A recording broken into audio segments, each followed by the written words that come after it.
What's up, everybody? I'm Shout the Boss, that's Boss with a Zero, and welcome to me playing everybody's games from the Interstellar Game Jam number 4. Sorry for the delay, just having some mic issues. But how's everybody doing today? Hope you all are doing well.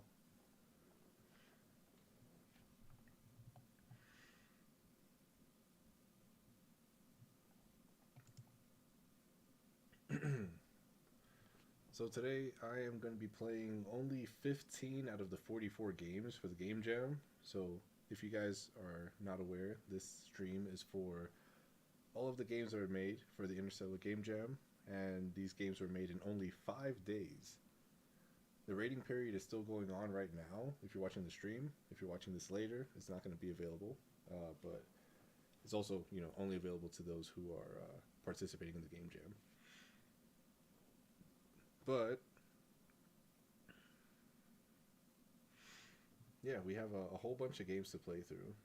Um, I initially, or a couple things too, I want to say before the stream starts. Number one, my roommate just got a new dog, so if you hear any like howling and barking in the background, I apologize. Number two, we're gonna be playing through 15 games this time around.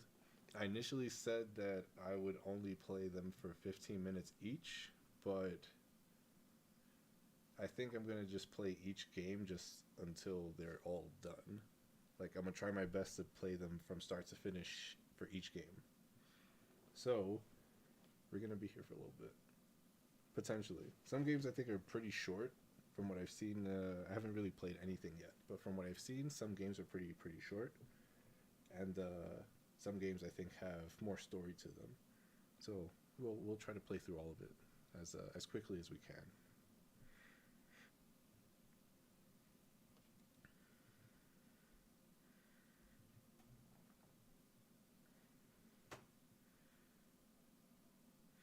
Also, I want to show off something really cool. We'll jump into this different page over here. But yeah, I want to try out something interesting, or show off something rather interesting. So we're gonna go through submission order. I already have all these games laid out on top in tabs, so we'll just hop through them as we need to. And we'll be playing from Aliens from Another Dimension. That was the first game that was submitted, or the first game page that was submitted, rather. And we're going to be playing all the way through to Luna in a Wonderland. So all of these games up here, all of these games in the middle, and this one down here. That'll be 15 games.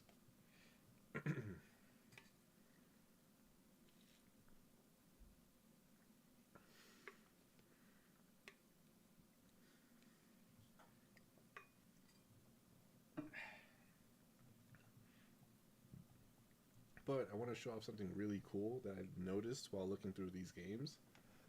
And it's not the games themselves, rather like the game pages, and also to like how many ratings the games have gotten. So we'll hop through. Like I said, each of these are labeled in order, so we'll be kind of going in order like that. So the first one here, first game that was submitted, and it has 9 ratings. It has one screenshot, and the game page. I haven't really checked it out, but nice little game page. Next one over here, we have Another Dimension, rated by 8 people. One screenshot, like the last one. Nice little game page as well. We'll probably just skip through the game pages. We'll hop in those when we get to it. But just one thing I want to show off too, with like the number of ratings and like the screenshots and everything that each of these games have. So like the first one is 9 ratings. Second one is 8. Third one is 8 with no screenshots. The fourth one, no screenshots, was rated by 12. I think this person is a little bit active in the community. So in the Discord too, just like talking to people and just talking about your game kind of just puts up your ratings a little bit. This one's a download, and you can see like how the pattern here goes like 9, 8, 8, 12, and then it just drops to 3, because this is like one of the first download games. And we keep going. More of these games are just WebGL.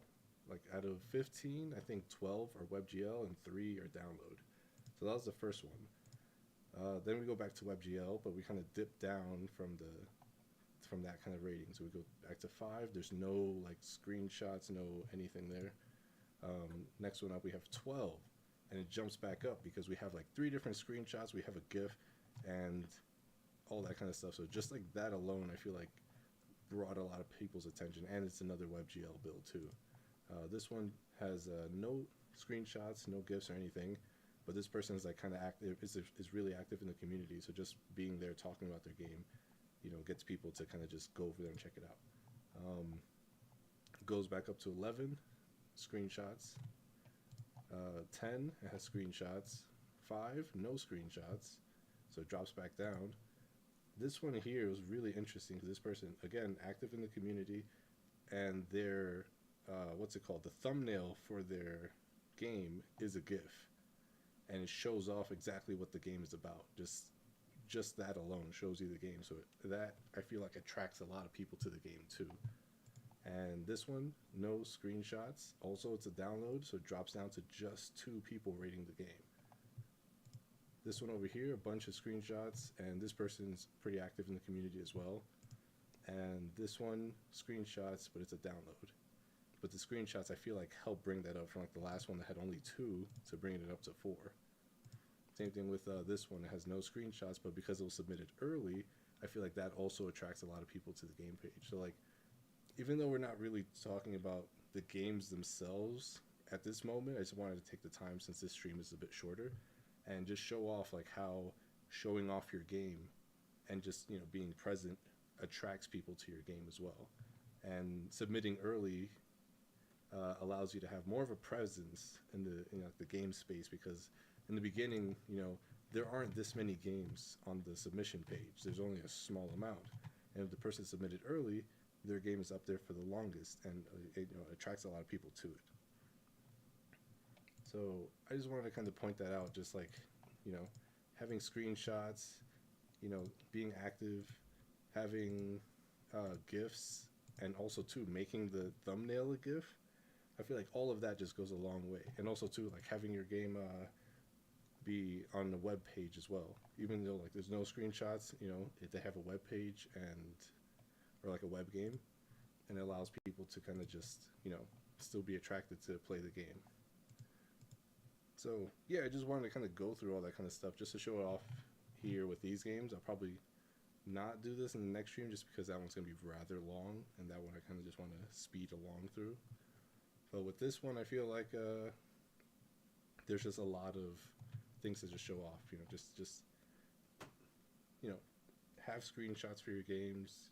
Be present in communities. It doesn't even have to be this one, just any community.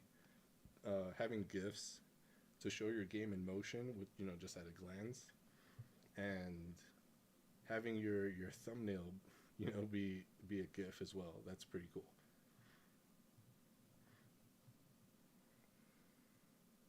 But yeah, in I guess this is just a short little marketing lesson for everybody in terms of getting your game seen by people in game jams. But sometimes that's not always good. It can be like a double-edged sword, having too many people play your game, especially on a WebGL build, because WebGL builds are typically just like they run worse. People kind of judge your game based off how it runs sometimes, and that can kind of tarnish your score a little bit, especially if your game is a bit ambitious. It doesn't run that good on WebGL. So like the bigger you make your game, the worse it runs in WebGL sometimes. Maybe there's optimization things. I haven't figured that out yet, but just overall, that's just how it is. And having a download version of your game can go a long way as well. There's 2 things to consider. Like the download version, it runs better, but also, it doesn't attract too many people. But anyways, we came here to play some games, so let's play some games. First one up, we have Aliens from Another Dimension. Again, we're going in submission order. This is the first game that we have up.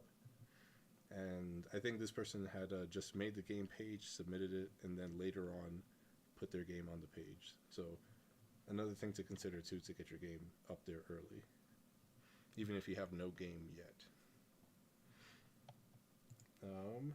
But yeah, let's get over to play the game. A lot of comments on this one too. Typically more ratings, more comments. But yeah, let's check out the game page. Also too, I will not be rating any of these games on the live stream. I'll be doing that off stream after I played all these games. I have not played any of these games yet. This is all going to be brand new first experience on everything. So let's try this one out. Aliens from Another Dimension. Shoot Aliens, submitted by Barden. First one submitted 4 days and 15 hours before the deadline. So like not even half a day into the first day they submitted it. You are the brother of Turrican and have now one mission: to kill all aliens. They came from another dimension. Controllers with cursor, keys, and spacebar, 4 levels. So I hope WASD works. Spacebar does something, and then it looks like a twin stick shooter. All right, let's try it out.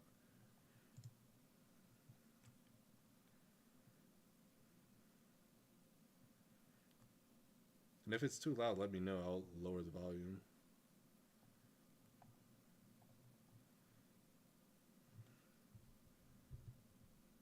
It sounds loud.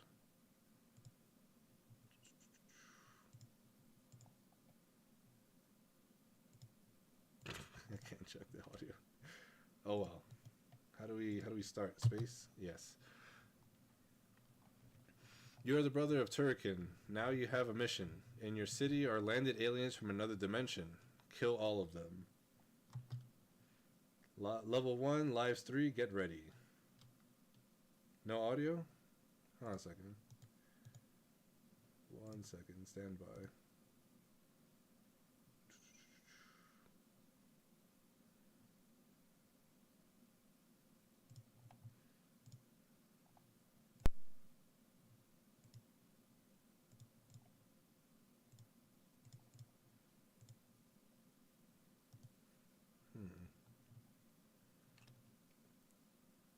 Alright, I gotta troubleshoot this.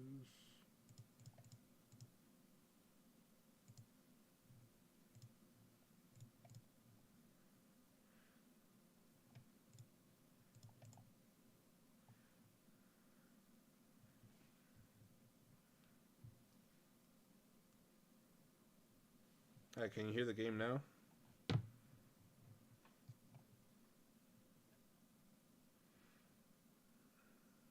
No audio still, or audio? Let me know.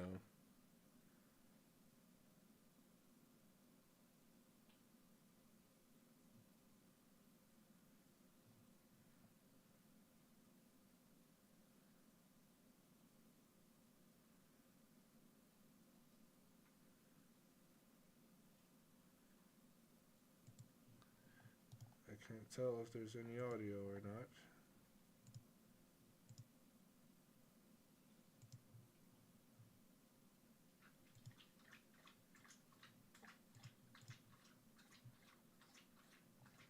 Only voice, goddammit. Stand by, bear with me.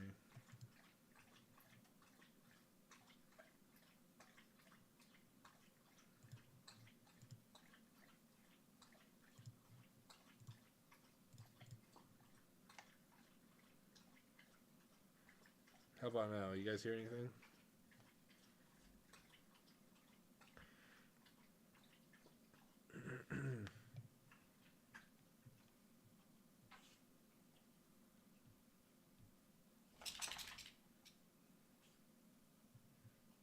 Or is there no audio?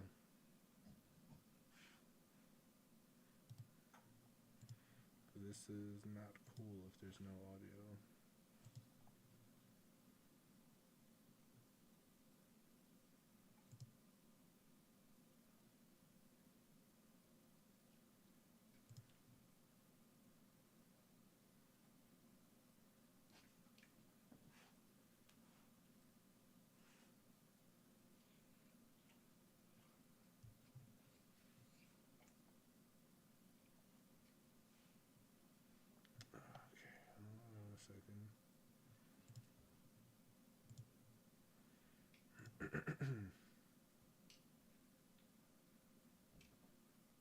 I don't know why it's doing this.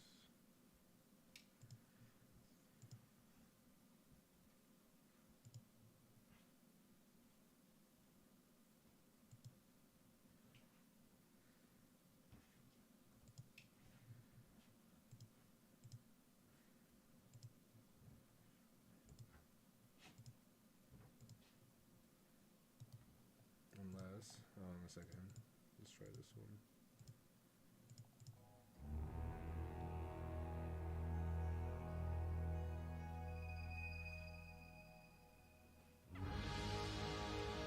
Is there anything coming out now?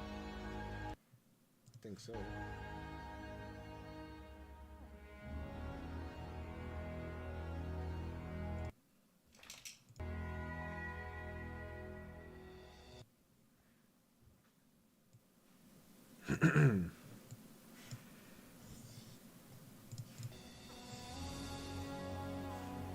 There we go. Alright. Can you guys hear me fine? Is the audio fine? Is the game too loud? Am I too quiet? I think we're about ready to start. Cool. Alright. Sounds good now. Music. Background music. Sick.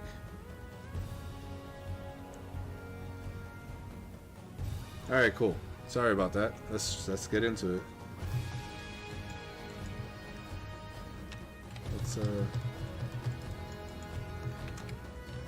So it is D-pad to move, spacebar to shoot. You can jump. Alright.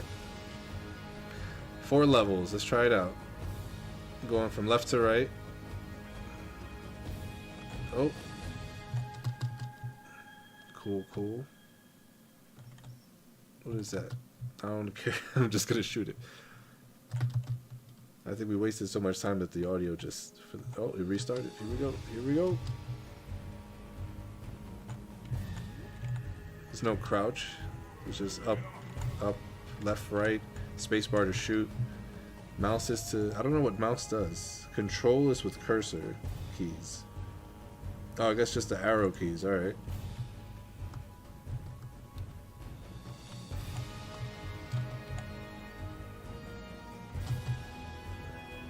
How long is the level? Is that to kill a certain amount or reach an endpoint?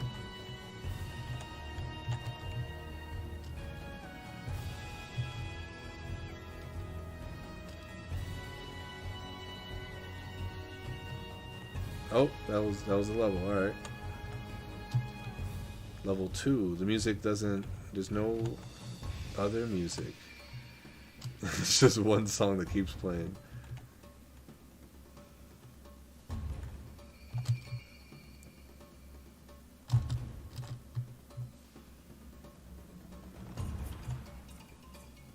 So we got like different enemies, I guess. We got like 2 different enemies per level so far.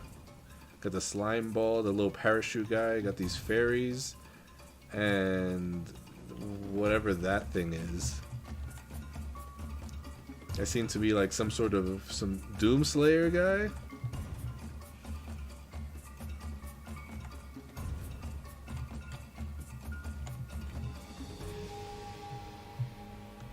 The art style doesn't really mesh all that well together. Like the background and the background and the character and the... Oh, that's level 3.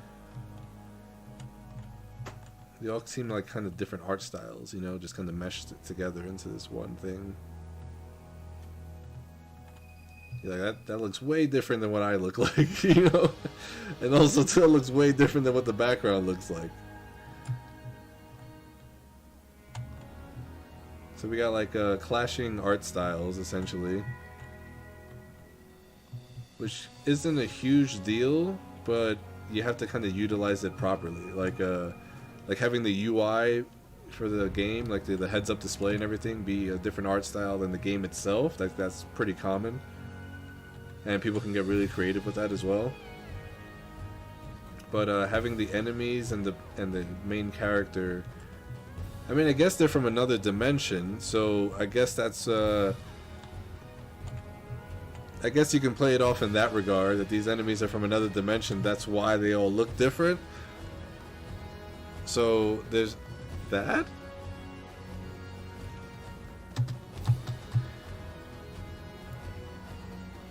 Alright.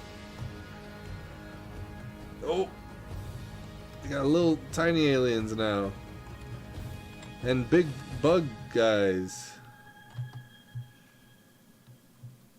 What are these things? What the They're huge. They can touch me. I don't want them to touch me. We're doing a 100% no lives, any speed run. You know, like kill all enemies. We're running through all this. What is this? The last level? Level 4? 4 out of 4? I want to know what happens when we beat the game.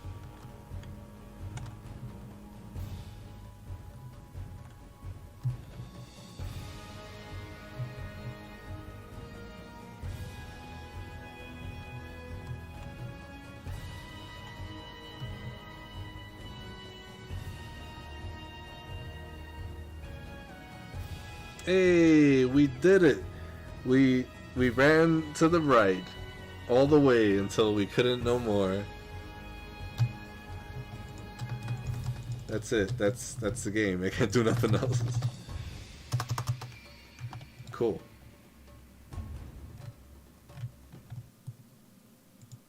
That was Aliens from Another Dimension.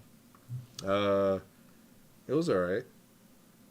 It was pretty simple. It was just run to the right, shoot some enemies, don't get hit, everyone dies in one shot.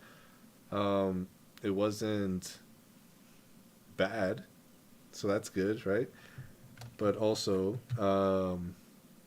yeah, it was interesting. So like, first off, like also too, like I did a little thing too where everyone showed off what engine they worked on the game.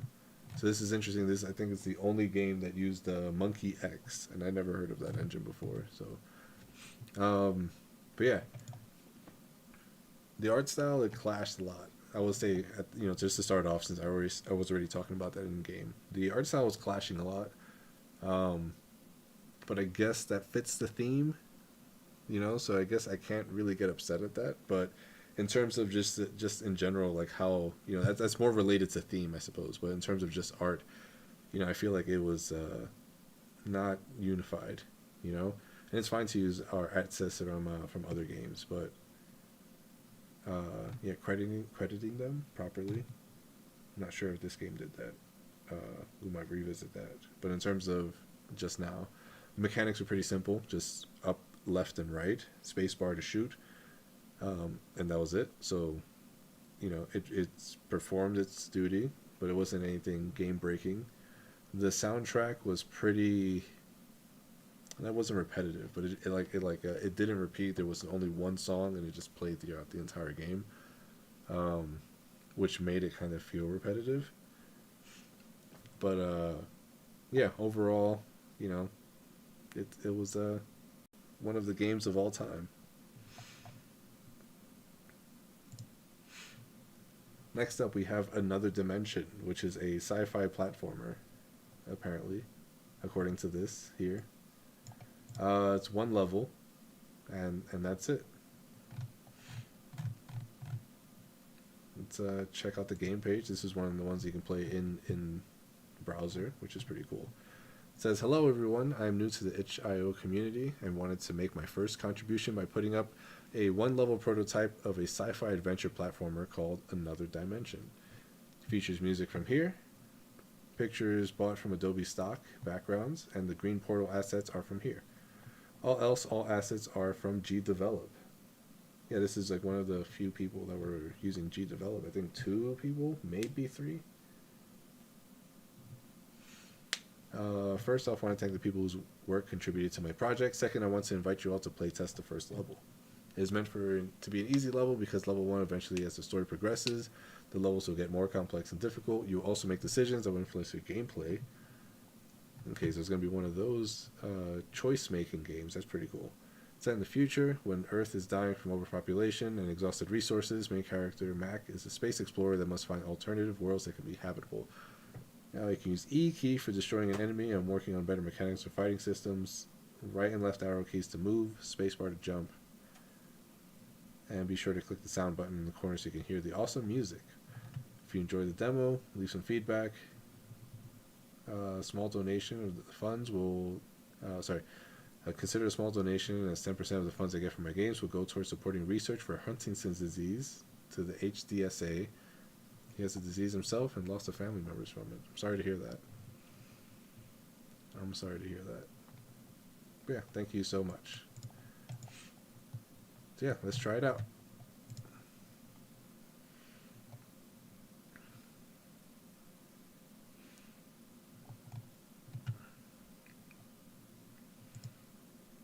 Another dimension.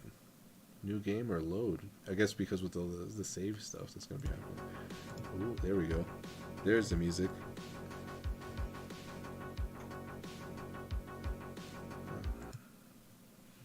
It's the year 2076. Living on Earth is no longer viable for the human race, and in a race against time, space explorers are being sent out to other dimensions to try to find a home for those on the dying planet, Earth. Our adventure starts with a young space explorer named Mac. Hello, Mac.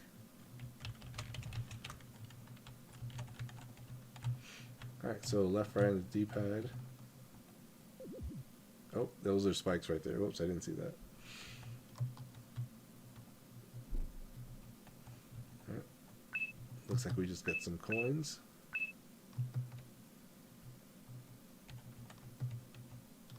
Do I E to interact?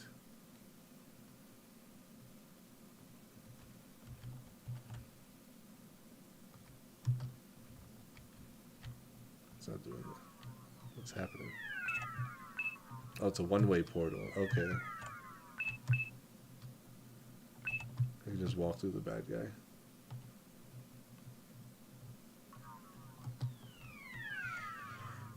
Okay. It's left, right, jump. And that's the game. That's the game. I guess we'll run it back. That was very short. I didn't even listen to the soundtrack. Whoops, I didn't even listen to it again. Here we go.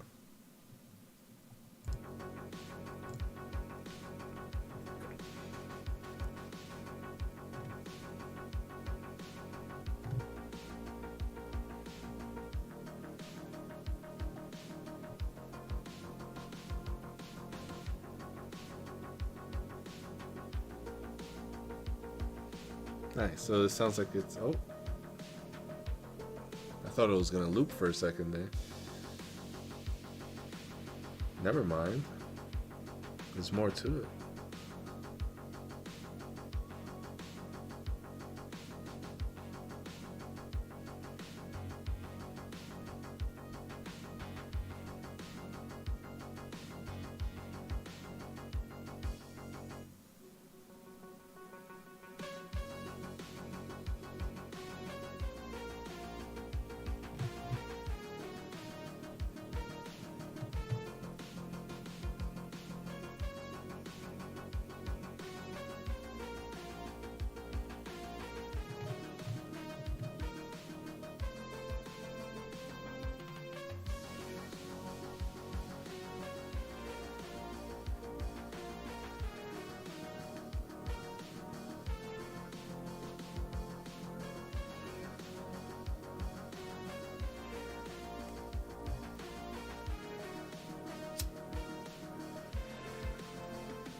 It's still going, damn. I feel bad talking over it.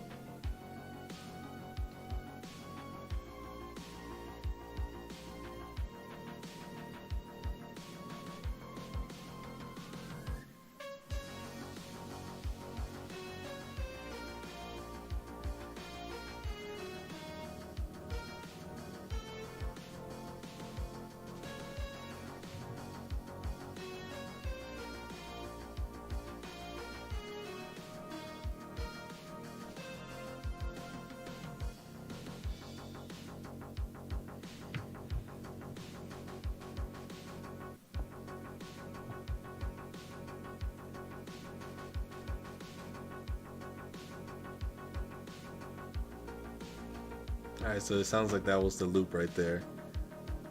That little hard cut right there. That was a fucking banger. And I was looking right here too. Yeah, features music from David KBD. That's their ish right there. Um, I'd say in terms of the music, my only gripe.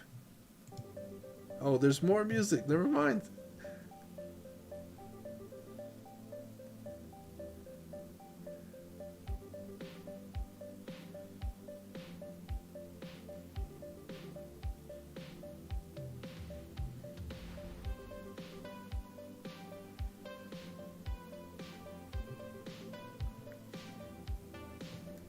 I said I was gonna play through everyone's game 100%. This counts.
All right, there's a loop right there too. And there's another one here. See how I missed all this my first playthrough. I gotta play through it again just to get the feel.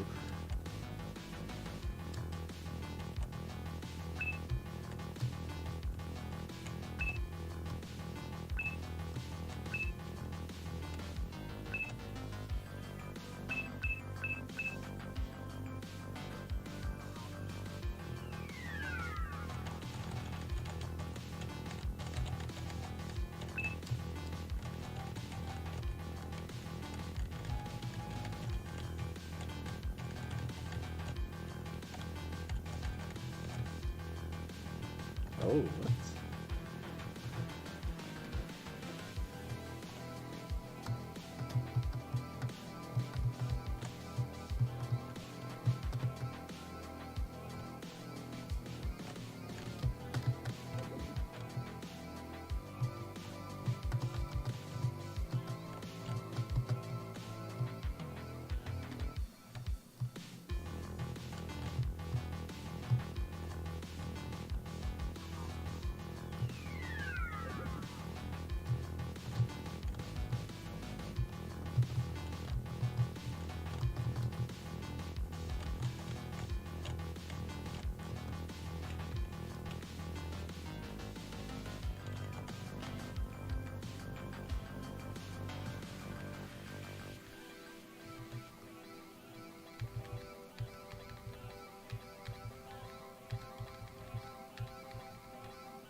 Yep, there's the loop. Let's finish the level.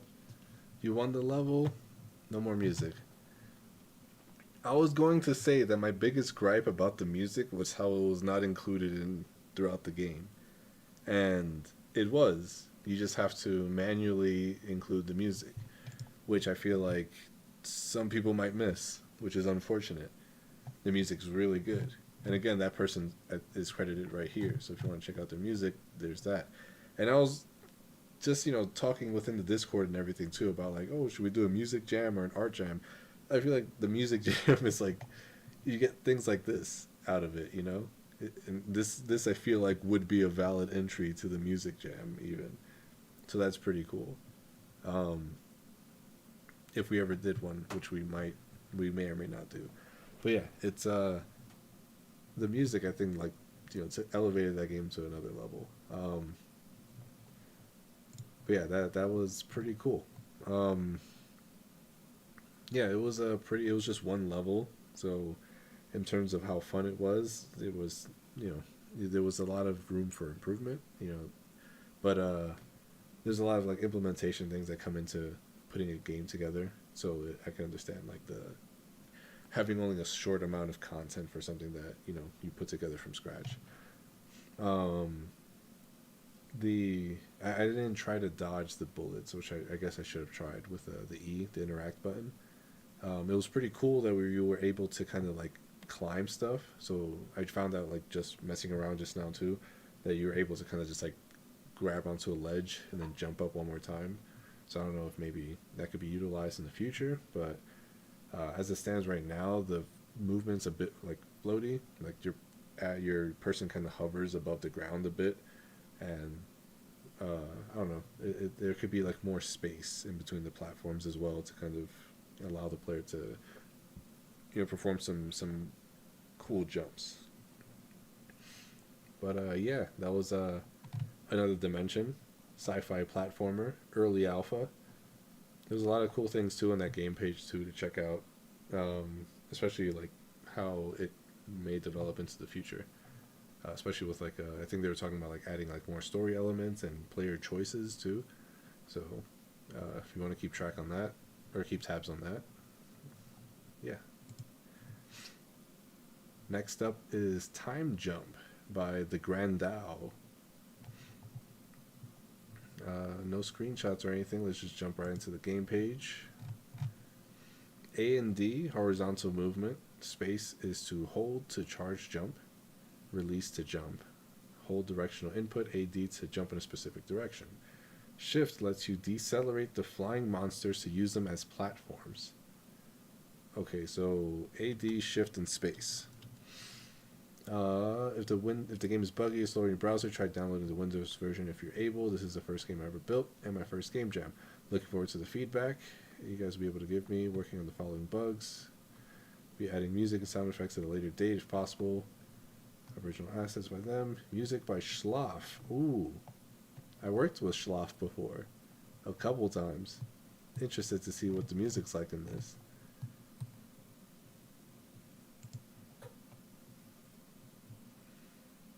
Try it out. TimeJump. AD's spacebar.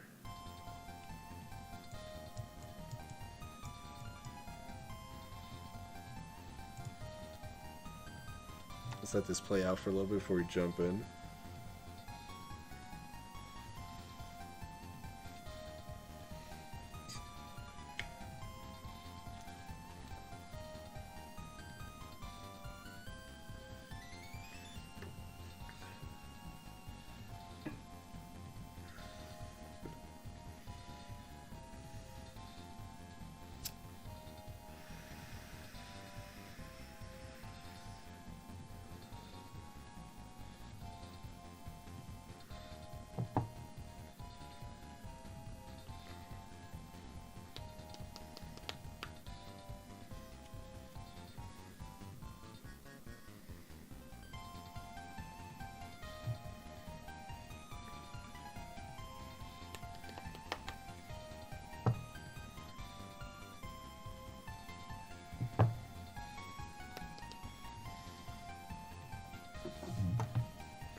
I can't tell if it looped or not.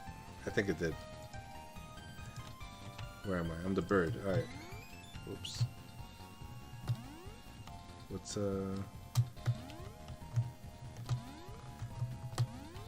Oh, there's no regular crouching animation, just left or right. There's a missing frame. Unless I teleport to another dimension.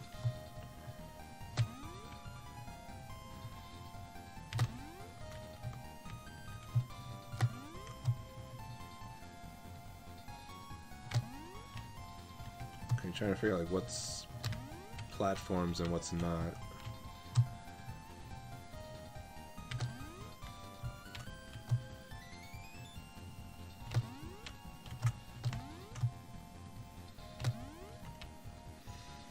What are these?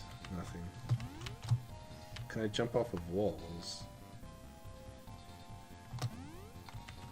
Oh, I can bounce. Okay, I gotta. Okay, let's try this. Almost. Almost. Oh, dang it.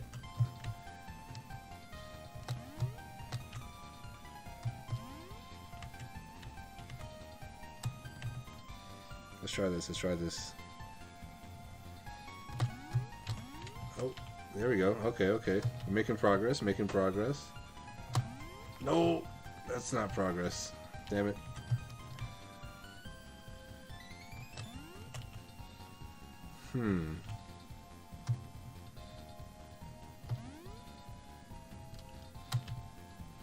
How do we... I guess we would charge up for a little bit, see how far we can go. Nope. Dang it.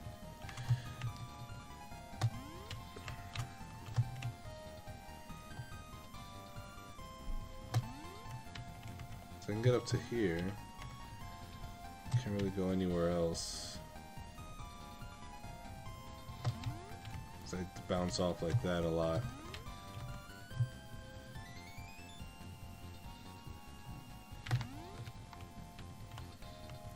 I'm not really allowed to turn while in midair either. Am I supposed to like do like a little hop? Okay, I think that's what I gotta do over there. I gotta like not charge up. I gotta do like a little hop to get across. Okay, let's try it again. Let's try it again.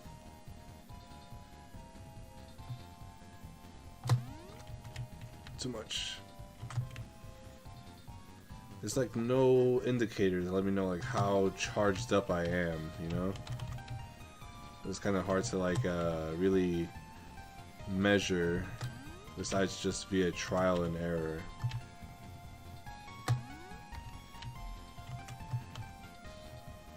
I almost had it there. Nope.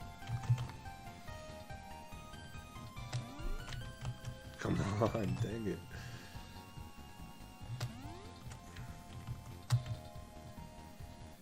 Come on, come on.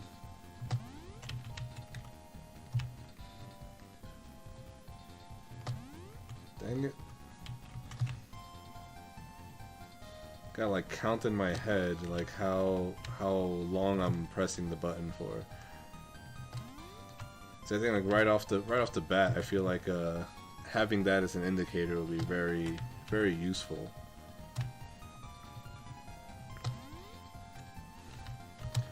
So I can't tell how far I'm going to jump. I just hope that I've held it for long enough. So I just kind of just wait.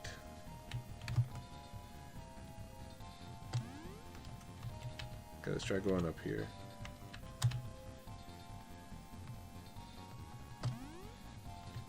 Okay. Okay, there we go, there we go. Progress. Let's charge it up for as long as we can and make that gap, and I think there's more level up there. Nope, I should not have done that. Oh my gosh. We just gotta get up there, and then we'll see what happens. Let's wait for that guy to get out the way.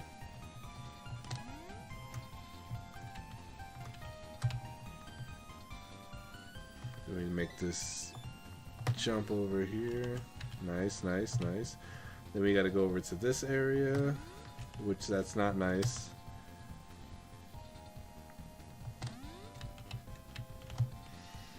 So like two things I can think of is having like a meter somewhere on the side that fills up with letting you know how far or like how charged up your jump is going to be.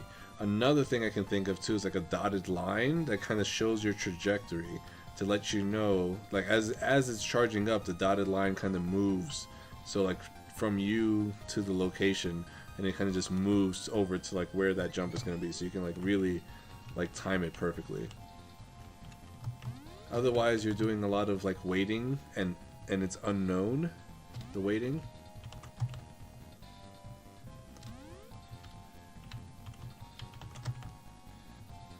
It's like I'm just guessing as to how long I have to hold it.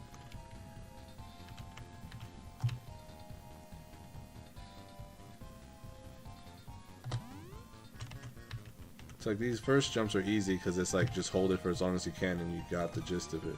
But I don't know how long it takes for me to get to that point, you know, because I'm just holding it for an uncertain amount. I don't know when I'm at max. So like I can't even calculate properly like when to kind of do my half jump even.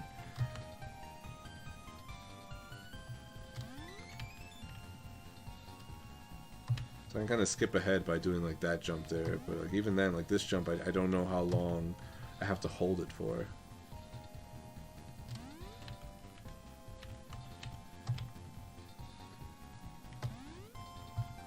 There we go.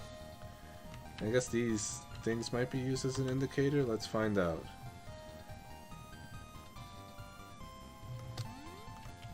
Oh, maybe not. Okay, let's try from here. No! God damn it!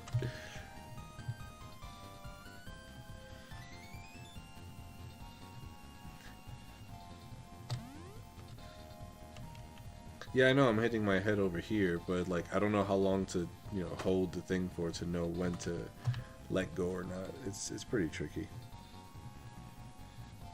Let's wait for this guy to move. We should be like able to just do a max jump over him. And then we do like a half jump right here. I don't even, like, again, I don't know what the half jump is. That's a half jump, I guess.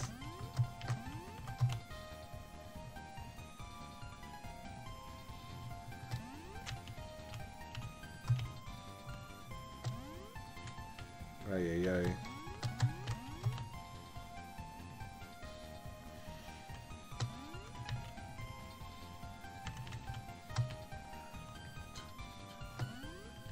God damn it. Yeah, that trajectory will be like a lifesaver in terms of the difficulty spike here.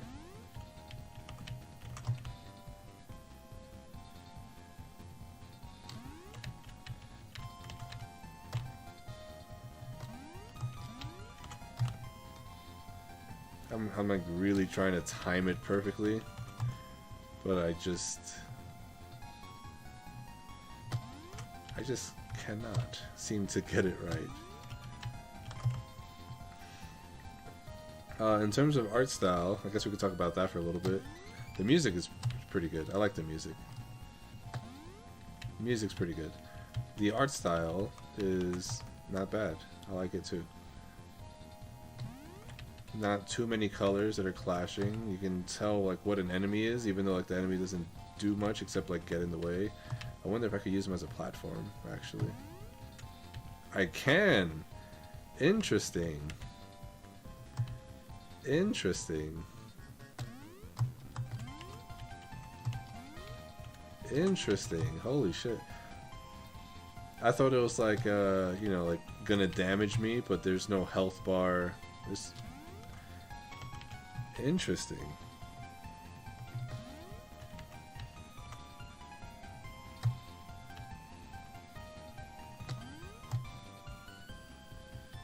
Can I make that jump? Is my jump high enough?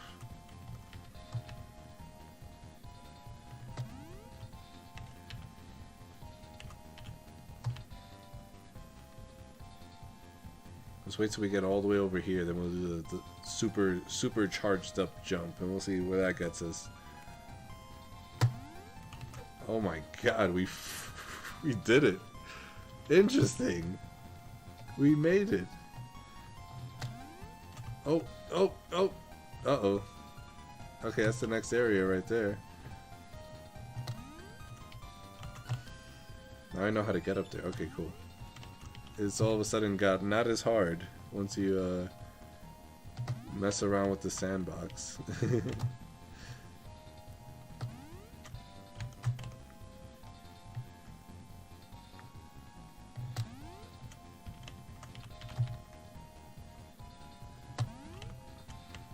It's just hard to time. Like I said, the timing is hard to get right.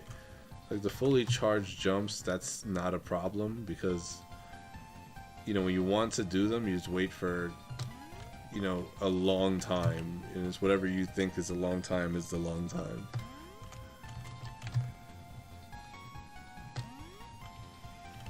See, I just want to make that jump. And I feel like in a normal game, that jump's like a tap.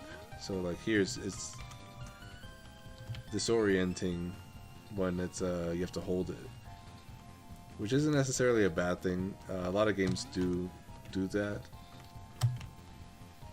Come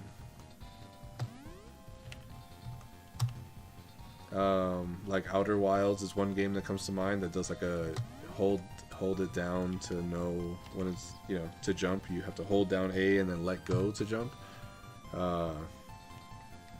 This game is like that too, in that regard. But the difference between those two games is Outer Wilds, you can feel the character kind of crouching, the camera goes down and everything. You get to see when you are at your lowest, and then you can let go to jump to be at your highest. Whereas here it's just when you're crouched, you just have like this kind of look on you, and you don't know like when it's like charging and when it's charged.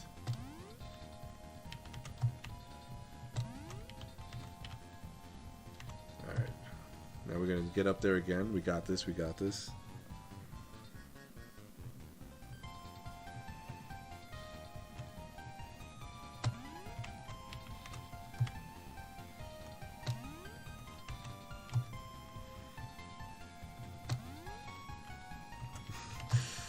Yeah, the indicator would be so helpful, really. I see there's a second area up there. I want to get up there at least. It's just two jumps. There's one up here, one up there, one up there. Let's get late for him to get out the way.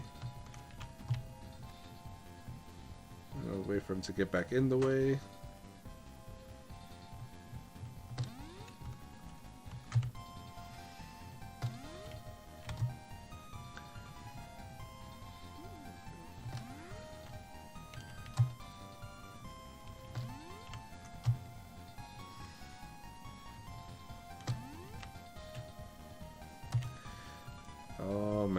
It's just a couple of jumps. The art style, yeah, let's talk about the art style while I do all this. It's pretty simple, nice 8-bit kind of art style. The enemy is a little bit more detailed than the environment and the player is, but that's not always a bad thing. Here it's like it's the only thing that really stands out compared to everything else. Like I guess these, again, we can argue that these enemies are from another dimension, which is why they're more higher detail than the player and the environment is. Even though it's not really an enemy, it's just a monster, because they don't do anything to really attack you. So they don't do anything to really antagonize besides getting in the way. But they're just doing their thing, you know?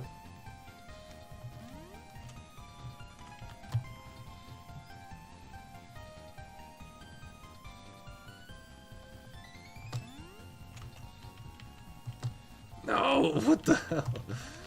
Oh man. It's like the harder I try to get up and do all this stuff, I can't speed run this. So it's like, in terms of like speed running, it's you can't do that. You have to take your time, which is one thing that kind of I feel like takes away from the fun of the game in a bit. And again, not having that indicator takes away from that too, because if I at least had the indicator, one, I'll know where I'll be jumping to and where I'll land roughly if I can control my movement in the air. But at the same time, Like yeah, like it's hard because of that reason. If it wasn't for that, it would be a lot easier. And not just easier, but like speed runnable, you know? Oh my gosh. And there's like missing animation frames too, so you like disappear, so you can't really see yourself. I can't. I'll give this game a couple more minutes because it is very, very tricky.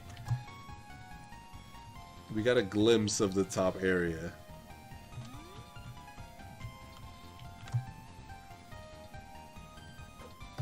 And I feel like the creator was able to kind of do their own speed run because they were able to time it a lot better. They knew the numbers. So that's one thing too to consider when playtesting.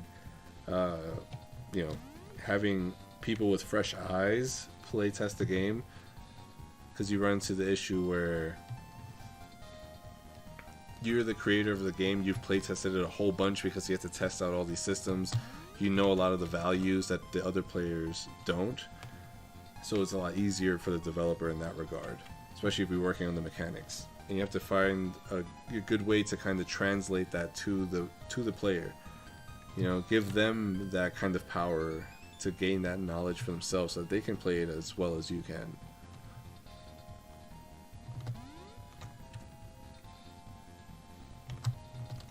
I lost myself for a second there. I couldn't see where I was.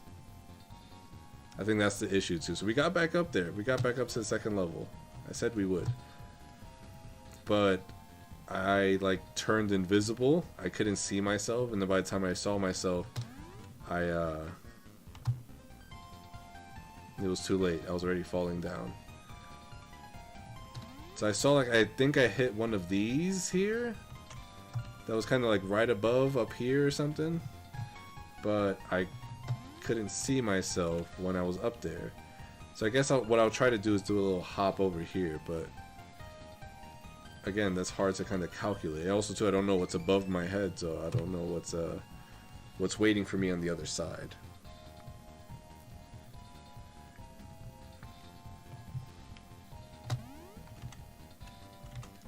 Get over to here. It's like safety barrier. There we go. We made it.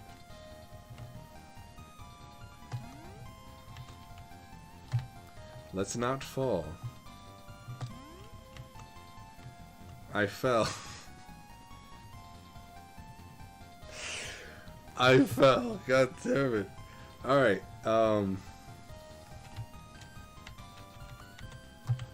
We'll do one, try to do a little saving grace jump here. If we can get it, then great. If not, hallelujah, we did it.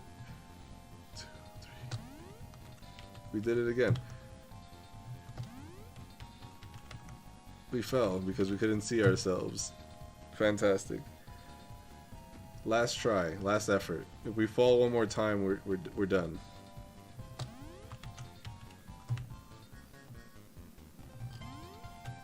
We're done. I'm afraid that I don't want to spend too much longer on the game. It is extremely difficult. But yeah, like I said, add the kind of meter or indicator of where you're going to be, your trajectory, just to kind of show off to the player how, or you know, where they're going to land.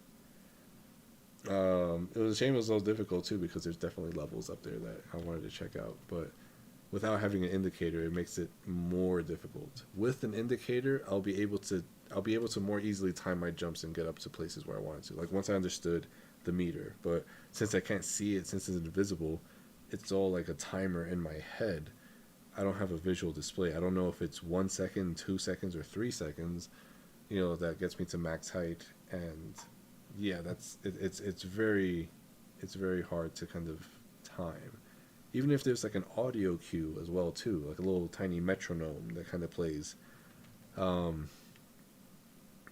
yeah, that game was pretty hard. We weren't able to get to the top, unfortunately. The art was decent. You know, it's 8-bit, and the enemies being from like a different dimension, I suppose, and having them, you know, be like a different art style, just a little differently. was nice. The music was really nice as well. Um, but yeah, just like a little tweaking, adding that indicator will go a long way to making this game a lot more enjoyable. But yeah, that was Time Jump by the Grand Dao. Next up, we have Access Dodger by Player the Maker. 1D movement in a 2D world.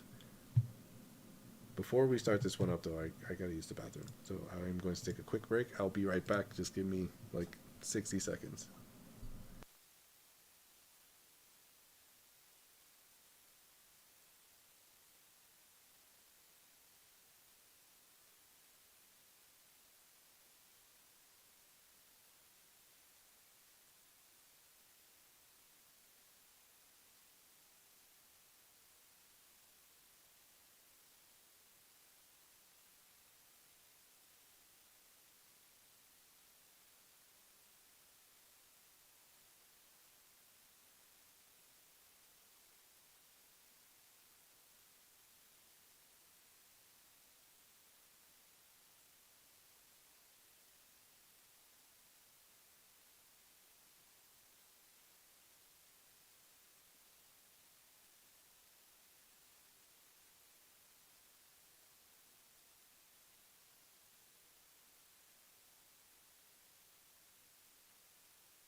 All right, I am back. Apologies. Today, like I said, we're playing Access Dodger by Player the Maker. 1D movement in the 2D world. I heard some things about this game. We'll check it out right now. This is my submission to the Interstellar Game Jam 4. The theme was another dimension. So in this game, if in this game you have to avoid projectiles by moving your 1D line and access in a 2D realm. By collecting orbs, you can change your access and gain a score point. Once you get a hit and run out of health, once you get hit and run out of health, that's it. That's your score. So I got a health bar. Okay. I would say you've beaten the game once you get a gold star. Once you get a star or gold medal. 14 axis shifts, but you've really mastered it once you get the wow medal. Don't worry, it's not that much further. On Pico 8 forums. Nice. And there's also download versions of the game as well. Let's try it out. There's no controls here, it doesn't seem. We'll figure it out.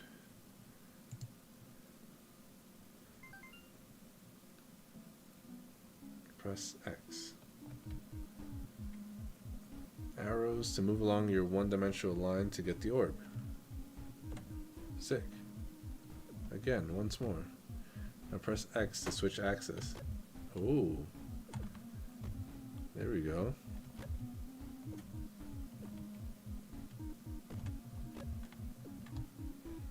Oh.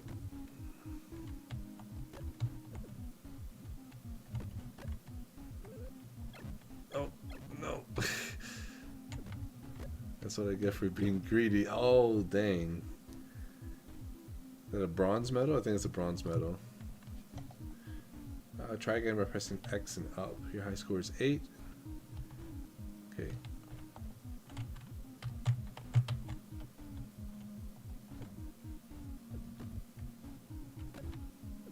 Good luck. Oh, you bounce off the edge. Okay. Dang it.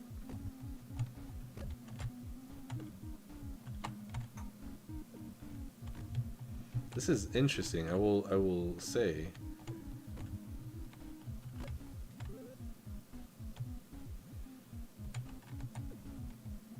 By being able to change your one-dimensional... Oh, that hurt. Those things are crazy.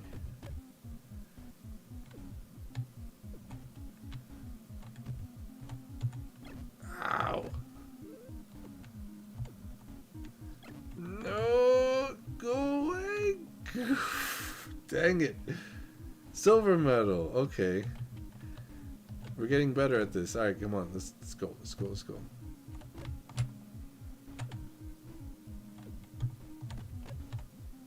The thing is, you can't switch access again until you collected the 3 that you need.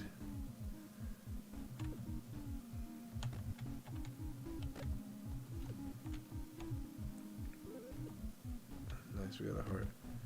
And then when you switch, you like go to the next level.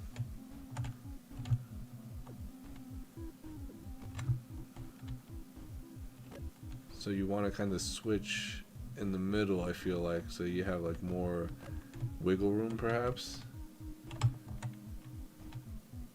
Ooh, that was close. No, that was a bad idea. That was a bad idea. Oh, dang. Okay, that's a consequence for doing that. Jeez.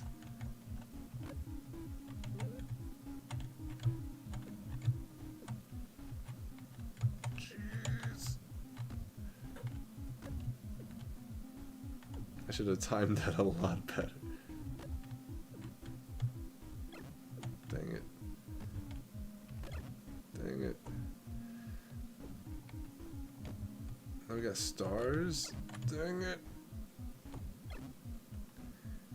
Yeah, I got a gold star. But yeah, there's a wow medal. Okay, so we got 15. So round 15 was our highest. Again, let's try to stick to the middle so that way we have room to mess around with, you know? That shouldn't have been a hit. But whatever, we're here now.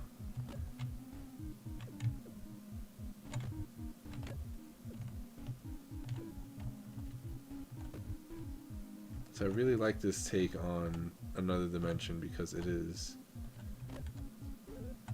1D in a 2D. And this is kind of what I was hoping for to see. Like games like this where you really take a, you know, like the dimensions and, damn it, in this regard, you know, like seeing, like, you know, like 1 dimension, 2 dimension, 3 dimension, or even like 4 dimension.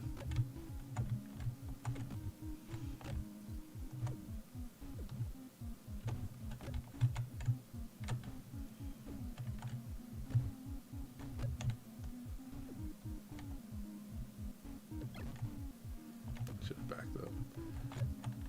Dang it. That spawned as soon as I did that. That was just bad luck right there.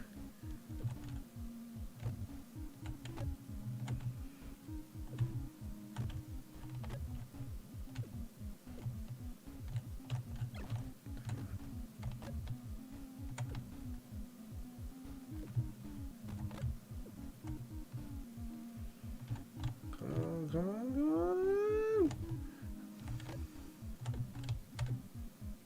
Oh no. Oh, I barely dodged that guy.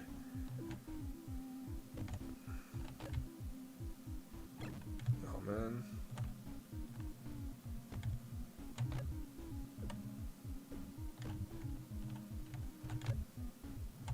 Hope I don't die. Ay, ay, ay. I will give this a couple more tries. I want to get that wow medal.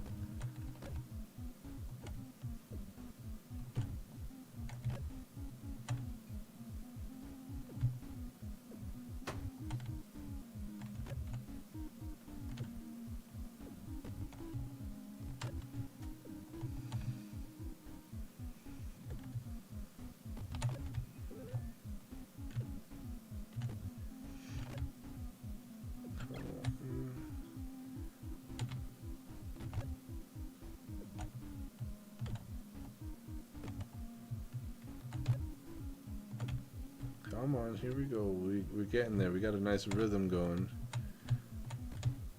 Look at that.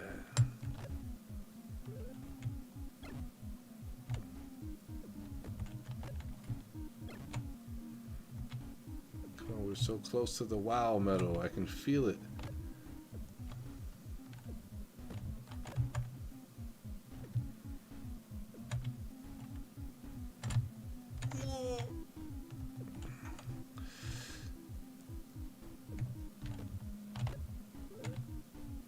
I can feel it.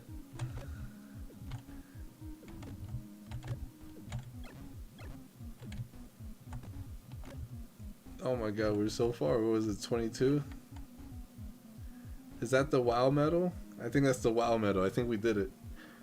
High score, 22. Nice. That was interesting. That was a very, very interesting take on the theme. Holy crap. That was really good. I think we'll leave it at that. I don't think we need to play it anymore because we got the WoW medal, and 22 I think was, yeah, I think we got a gold star like 14 or 15. Yeah, we did it. That was Axis Dodger. That was a fun little game, I will say. Very arcadey, high score kind of thing. Very, very interesting. That was pretty cool. It was a little difficult, but once you got the hang of it, once you got the rhythm of the game, you can kind of just go off on it. The music was decent. It fit the game really well. Nice little chiptune 8-bit kind of beat to it. Yeah, the mechanics, the theme, very interesting. Very interesting indeed. But yeah, Axis Dodger by Player the Maker. Next up we have Switch and Shoot, which is our first download game, but we'll check out their game page anyways. Manage your time and shoot your way through this endless multi-dimension shooter. Submitted by Yeffy Code Git. Build, yeah, right there. We're going to check out the page real quick first. A shooter game where you must manage your time in each dimension carefully. While keeping enemies at bay, every dimension switch, your timer resets, and you can remain in your dimension for a maximum of 30 seconds. Controls, WASD, right click to shoot, Q is to switch dimensions. My right click's a little messed up, I will say, but I'll give it a shot anyways. Made for the Interstellar Game Jam. Alright, let's try it out. I have the build over here. What is this? A switch and shoot, right?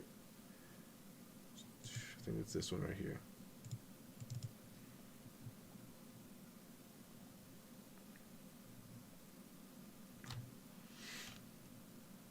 All right, you got to play, about, and quit. We're not quitters, but we do want to know more about it. The game was made in 5 days for the Interstellar Game Jam 2022. This is 2023. I found a typo. Also, we host 3 game jams a year, so. But yeah, it is. I had a lot of fun making this game, and as a person who usually focuses on more technical programming, this is a fun project to change it up. And I hope you enjoy playing it as much as I enjoyed making it. I hope so too. I don't know if I will. Maybe I'll enjoy it more than it took for you to make it. Who knows? But let's find out. Switch and shoot. Oh, you can do left click to shoot. I died. One hit? Okay, make sure you keep moving and not get shot by enemies. You also shoot your bullets and knock enemy bullets, of course. Ooh. Whoa, that was fast. That is fast.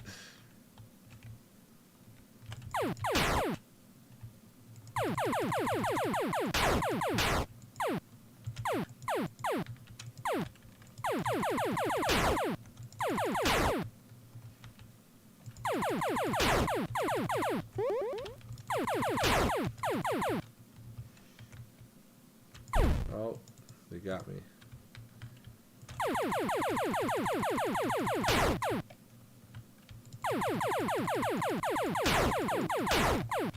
They can warp in from anywhere.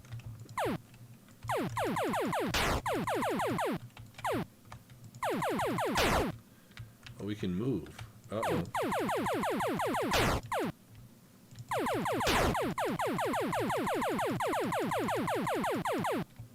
There's...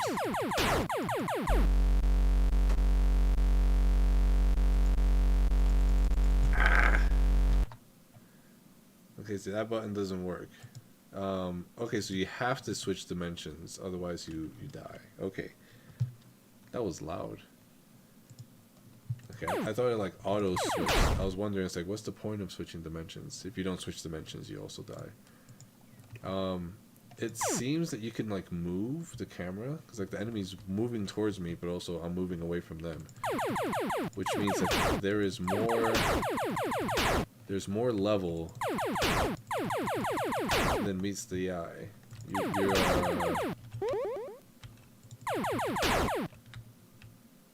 You gotta constantly move to survive.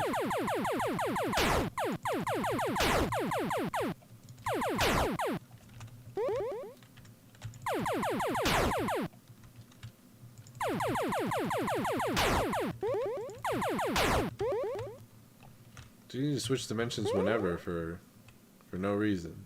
I wonder... Oh, I died. You can just keep pressing, if you wanted to, just keep pressing Q.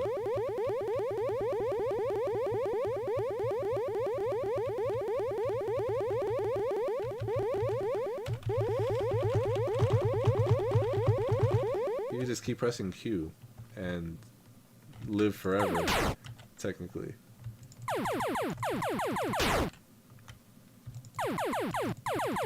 Oh, I died again. Yeah, the enemy bullets move very quickly, and the enemies also spawn in random locations, which isn't necessarily a problem. However, there's like no, I feel like, oh, I died again.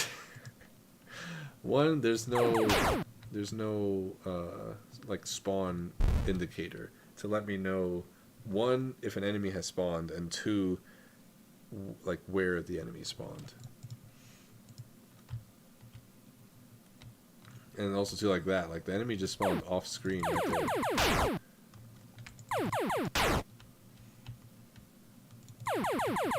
I will say it is satisfying to kill enemies. Oh, but it is not satisfying to die by them, especially when they spawn off screen and just shoot you. I understand that I need to keep moving in order to survive, or just switch dimensions at any time that I feel like it. But if I don't know that an enemy is there and I get killed by them, that is a little frustrating. Because like I don't know where the enemy is, and when they spawn, they can just kind of shoot me, and I just die.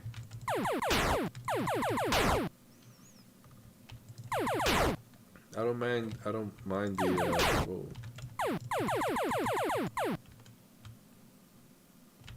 Whoops. I don't mind the random spawning, but just having there be more indicator as to where they're spawning or if they even spawned.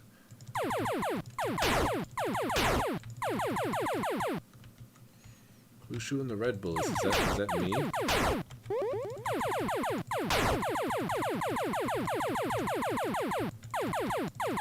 Is there a wall up there?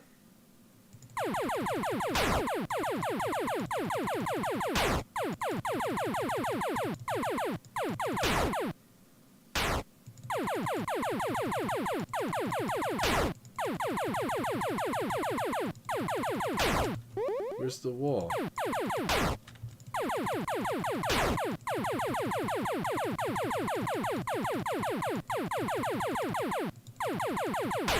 I want to find the wall. Where's the wall?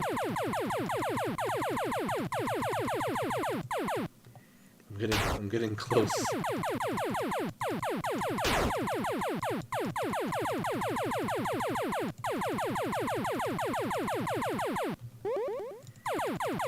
I have to switch dimensions.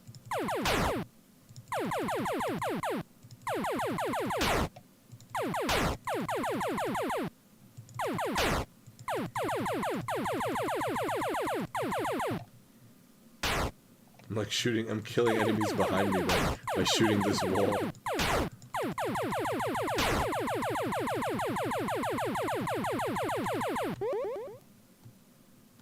I don't think I'll ever reach the wall.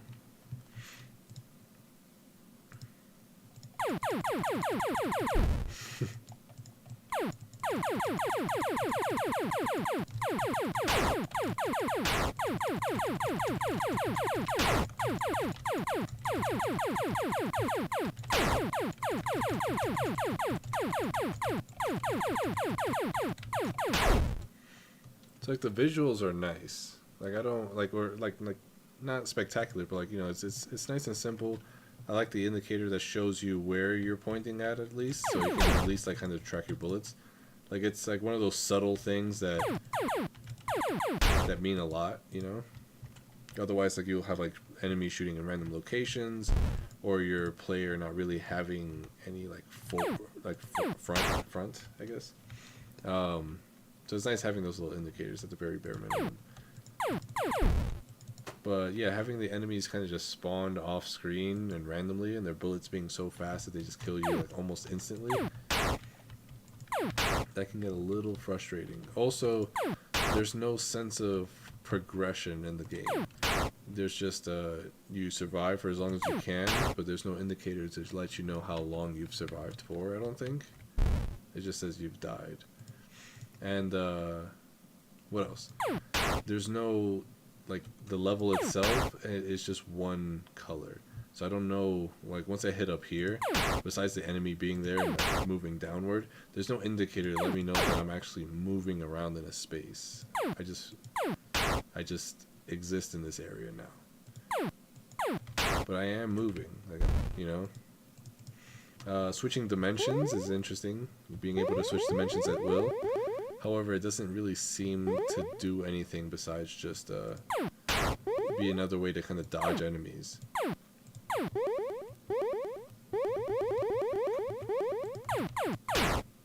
But yeah, it definitely has room for improvement in terms of progression. There's also, I like the sound effects, being able to just have like have a player shoot, enemy destroy, and then also like a getting shot kind of sound effect. But again, having like a enemy spawning sound effect can go a long way as well to let me know that an enemy has spawned. Also, music can go a very long way.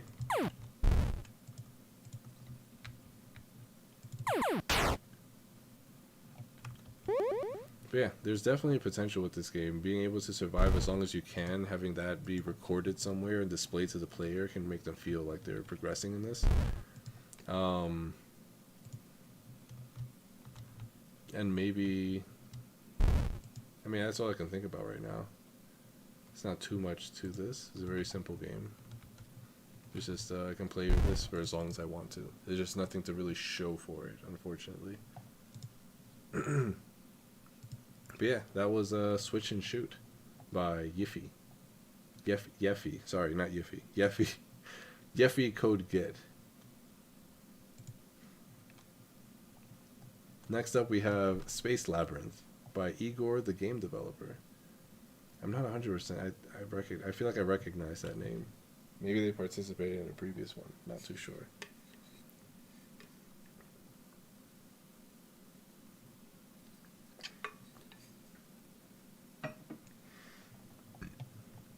But yeah, let's check out their game page.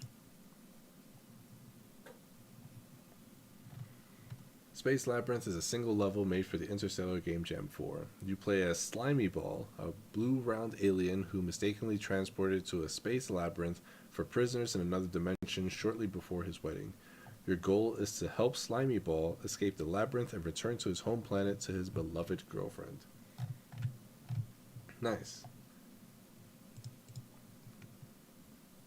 Another game made by with G Develop. It's the second one, I believe.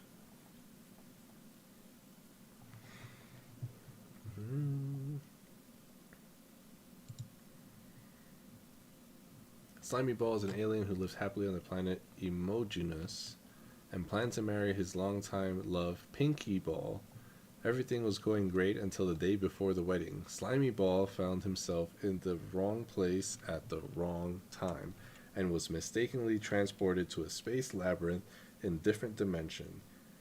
Your task is to help Slimy Ball find a way out of the labyrinth and return to his love on his home planet.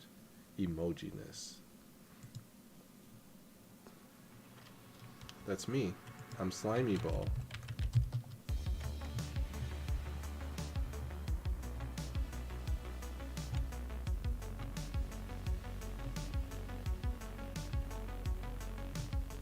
Oh, it's a top-down game. Okay. Okay,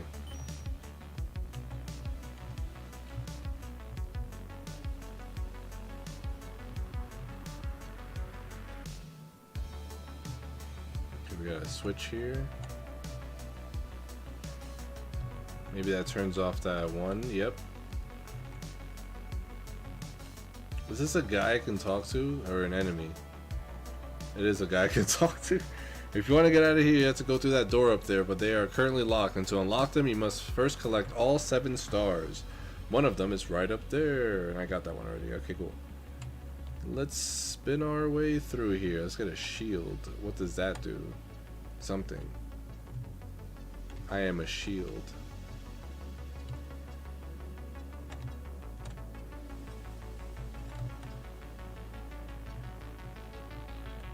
What's up here? Laser beams. Well, that's a really cool animation. I like that a lot. Look at that. That's pretty cool.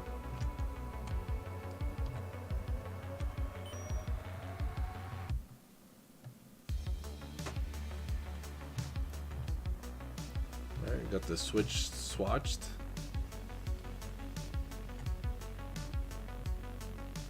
Moving our way back up and through the laser beam. We're gonna get a sword soon. That's gonna be cool. Oh, what? I got hit. Oh, that's whack. I guess you get, once the animation starts, you get hit by it. Okay. That's not cool.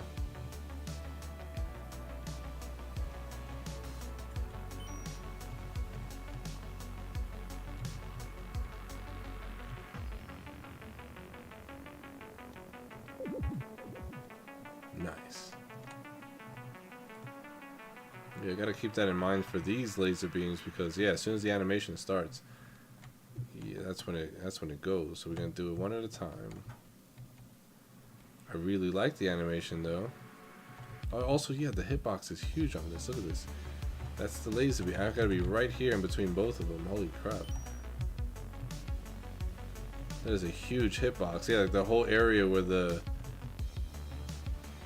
animation plays, like that outer splash area.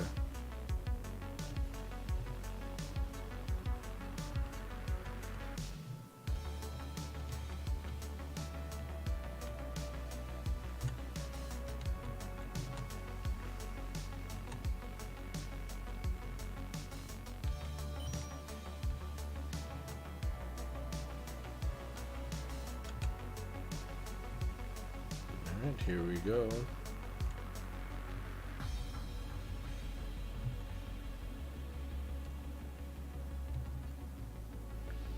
The music's not bad.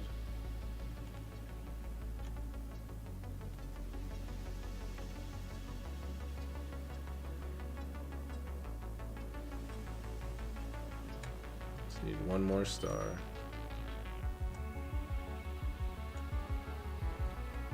There it is.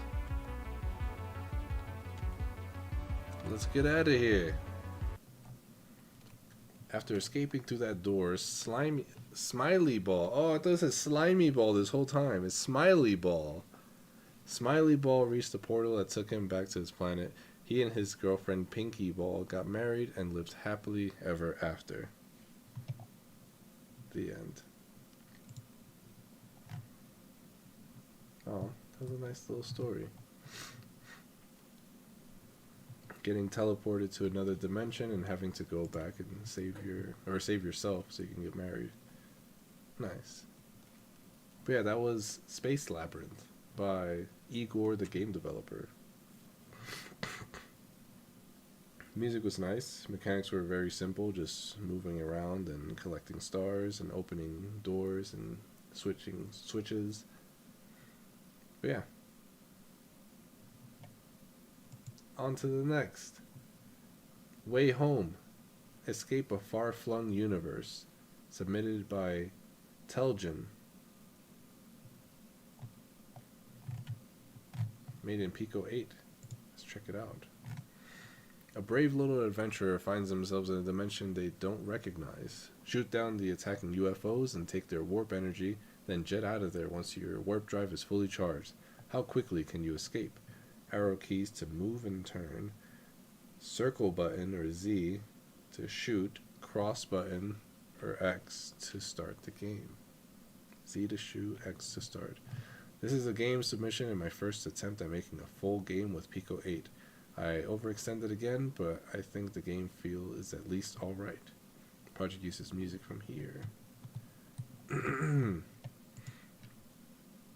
X to start.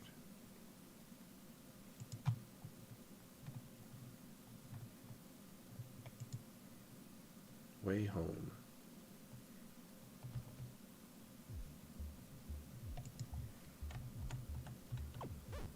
Ouch.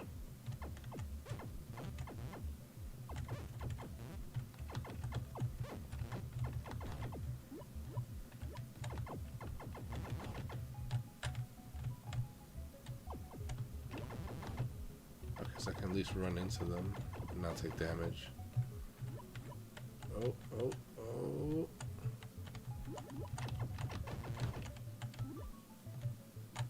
So it's just forward and left, right, okay.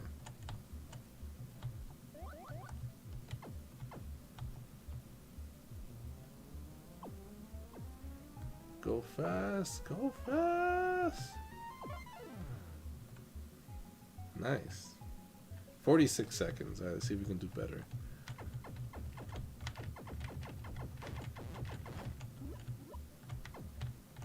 Where's the UFO? Come at me, bro. Where are you? There you are.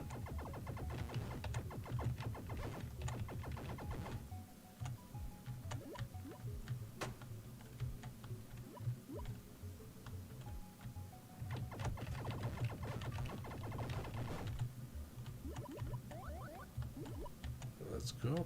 Oh.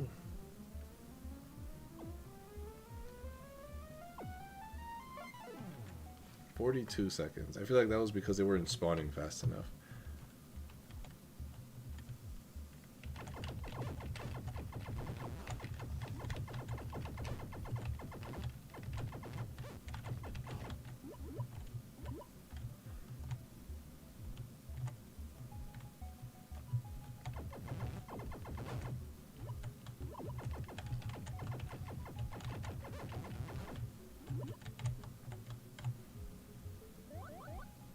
Go, go, go, go, go, go, go, go, go, go, go, go, go. They're chasing us. They're gonna shoot us. 34 seconds. Nice. That one was my fault because I wasn't really shooting that fast.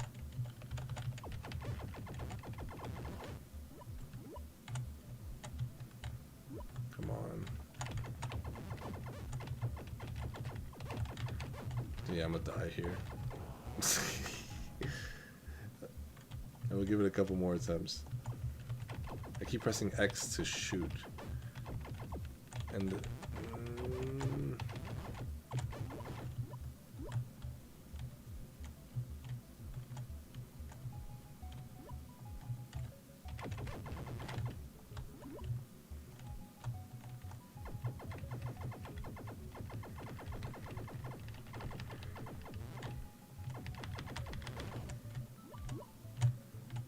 yeah, the enemies are spawning at random.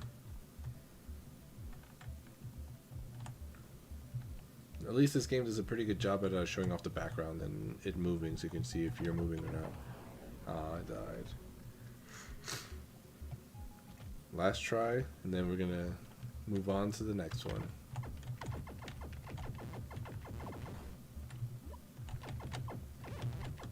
Oh, they're all spawning now. Oh, crap.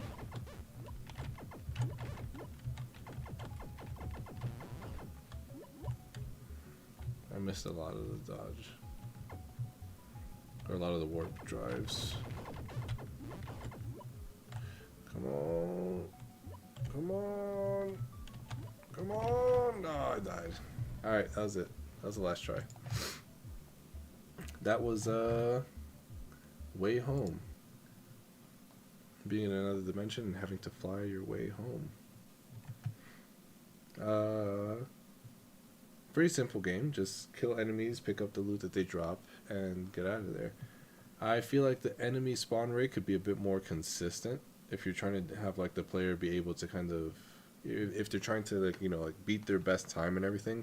I feel like you should have it be a bit more consistent, so that way they can try to speed run it a bit better. Otherwise, again, it's like randomized when the enemies will spawn, how many will spawn, and how much they'll drop as well. It's like sometimes they'll drop 2, sometimes they'll drop 5, and it's just random as well. The drop rate's not really the big issue. I feel like the enemy spawn rate, if it was more consistent and also more timely, like if you defeated an enemy then they spawn another 1 or 2, then I think that would also be fair, so that way the game responds to how quick a player is trying to play. Especially, like I said, you're trying to show off the player's skill and show them at the end of the game like how quickly they were able to get out of there. Yeah, that's pretty much all I have to say. The music it's there, it's nice, it fits the game, it's very retro in that regard. But yeah, just the enemy spawn rate, I feel like could be touched up a bit on that. Next up we have DimensiBosses. DimensiBosses? DimensiBosses? Submitted by Zezerath. Go into the boss room and beat the Wiz.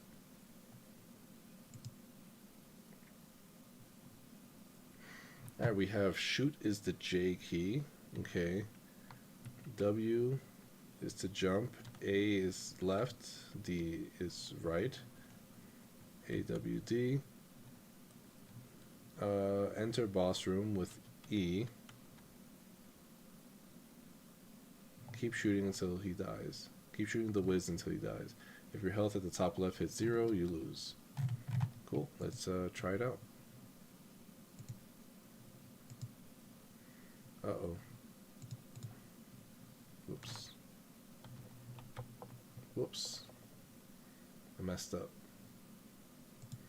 One second. Stand by.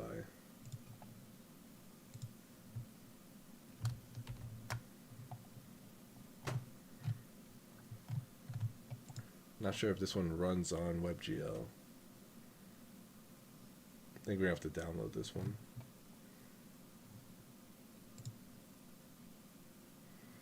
One second, stand by.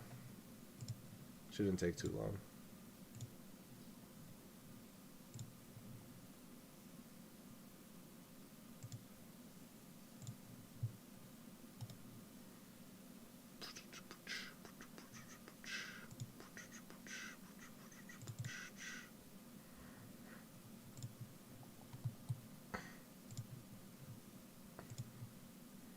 I think we're good. Let me just do a little download real quick, but it's already downloaded, so we'll give it a shot.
Hey, we did it!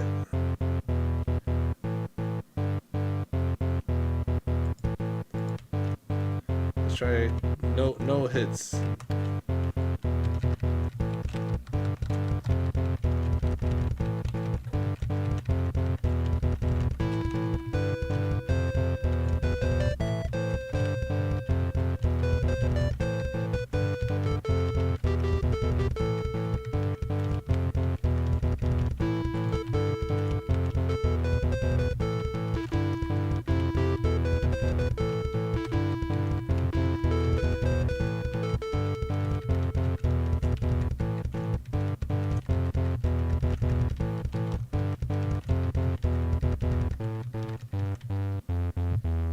We did it. I think that was it. Just one boss fight.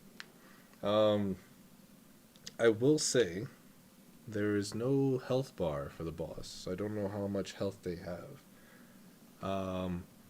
It's interesting that like, they change dimensions in the game while the boss fight is happening. However, there's like no difference between the two realms. They're both identical.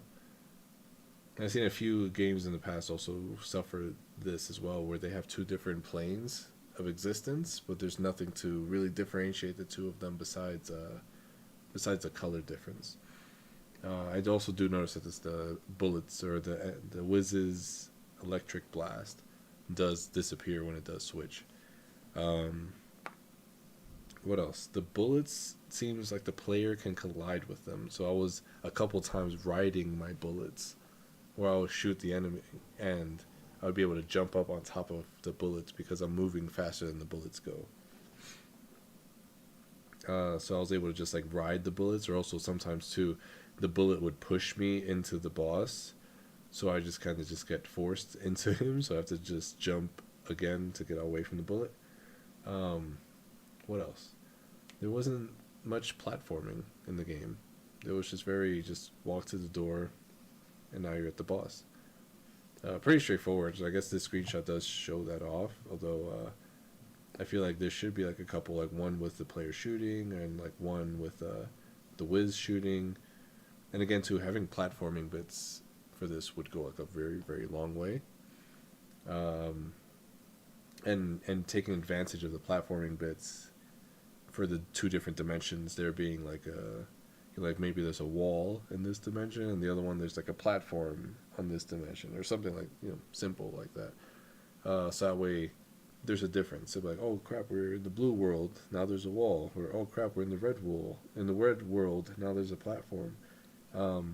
Yeah, just like having something within the two dimensions to show off that you are in a different dimension besides just a color swap. But yeah, the controls were straightforward. I say maybe have, instead of W to jump, have spacebar to jump. And to shoot, there could be other buttons to shoot as well, like maybe enter to shoot to kind of space it out a bit more. Because at the beginning, I was like shuffling to find out where J was on my keyboard, because typically a lot of games don't have J. If anything, they'll have like left click, but if you're trying to stick to just keyboard, then maybe enter. But I'm not too sure. I haven't really played too many games on PC, so I'm not really the best person to judge. But typically the games I played, like do is mouse and keyboard. But if you're just using keyboard, then maybe space out the buttons a bit more. But yeah, that was DimensiBosses by Zezerath. Next up, we have Layers.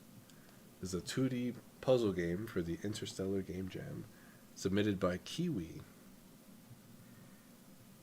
Got some screenshots. Got a game page. Let's check it out.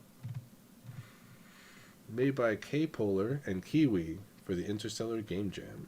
A very short 2D puzzle game that allows you to move on the third dimension to reach hidden parts of a level. Controls are WASD, or arrow keys, to move. IJKL to pan camera, okay. Escape to go back to menu.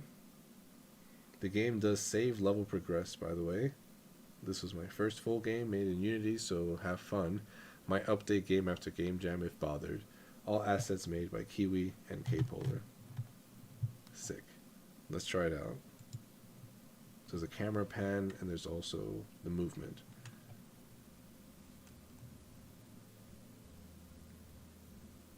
This one has music, but it's quiet.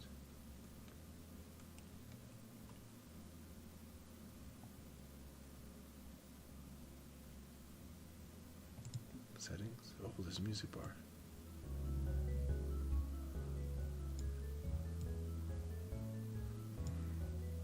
Okay, there we go. Now we got music. Now we got music.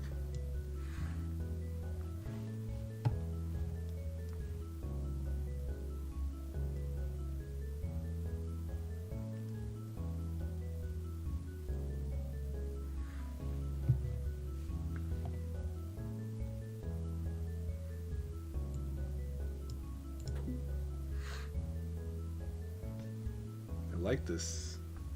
Very mellow. Level select. 5 levels. Okay, let's check it out. Level 1.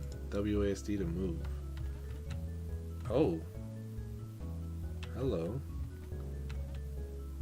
I take you down a layer. I take you down a layer. Nope, you keep velocity after going down a layer. Okay.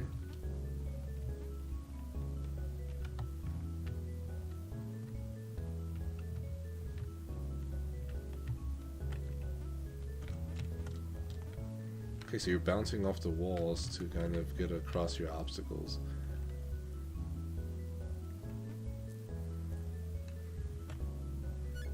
Oh. Was that level 1? Okay, that was level 1. Let's go level 2.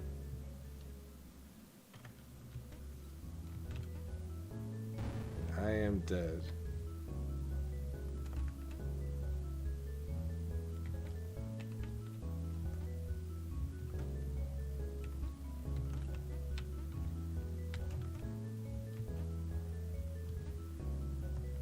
Nice.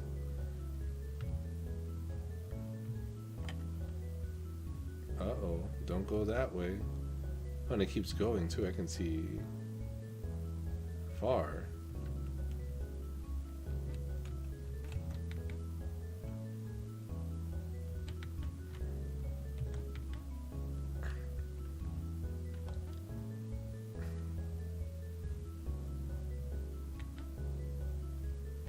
Where do I go from here? I guess that's what looking around is for, huh?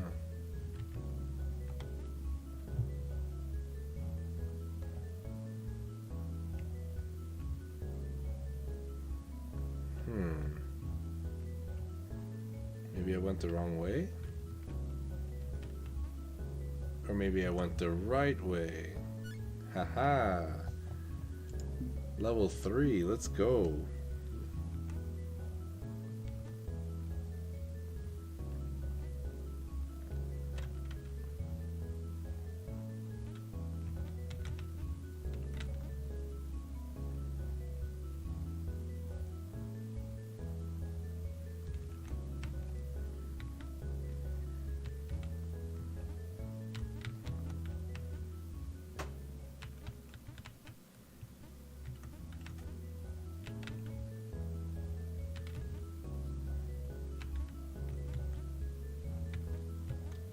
Oh, I got that first try. Look at that. Oh, I was fluid there.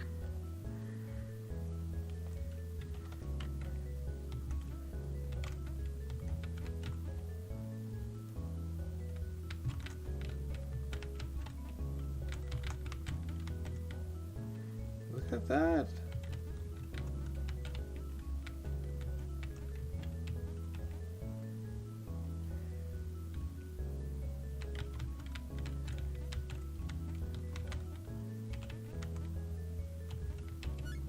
There we go. Was that level 4? Now we're on to the last level.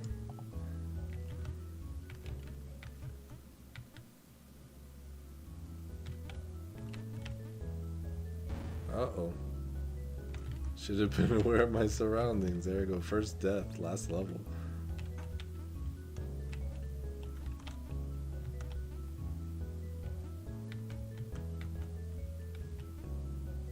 Oops, should not have done that.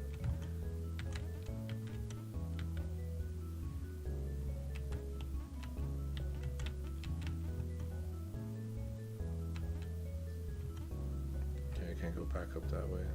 Oops.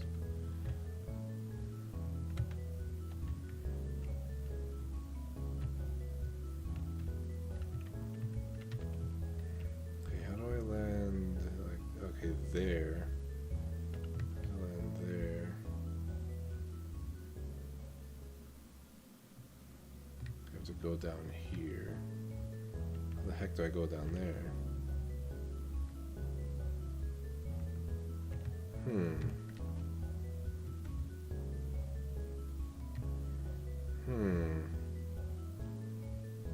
How do I get down there?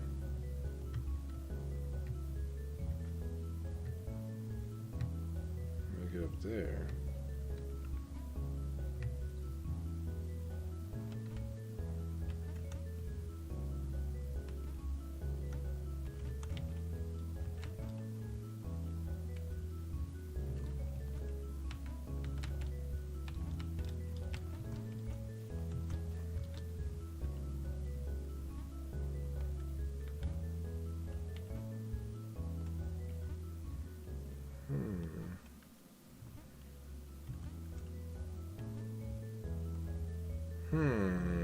I'm getting somewhere, I just don't know where I'm getting myself to.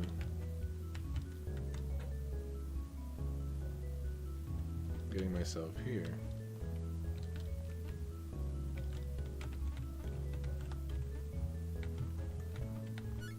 Hey, that's game complete. We did it. Took us a couple tries, but we did it.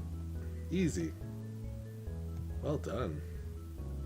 I like the different layers of the game, being able to go up and down the different levels. It reminds me a bit of Legend of Zelda in that regard. It's like falling through pits, and now you're in another level below, and you gotta take a staircase back up in that regard. But the puzzle mechanics, they seem familiar.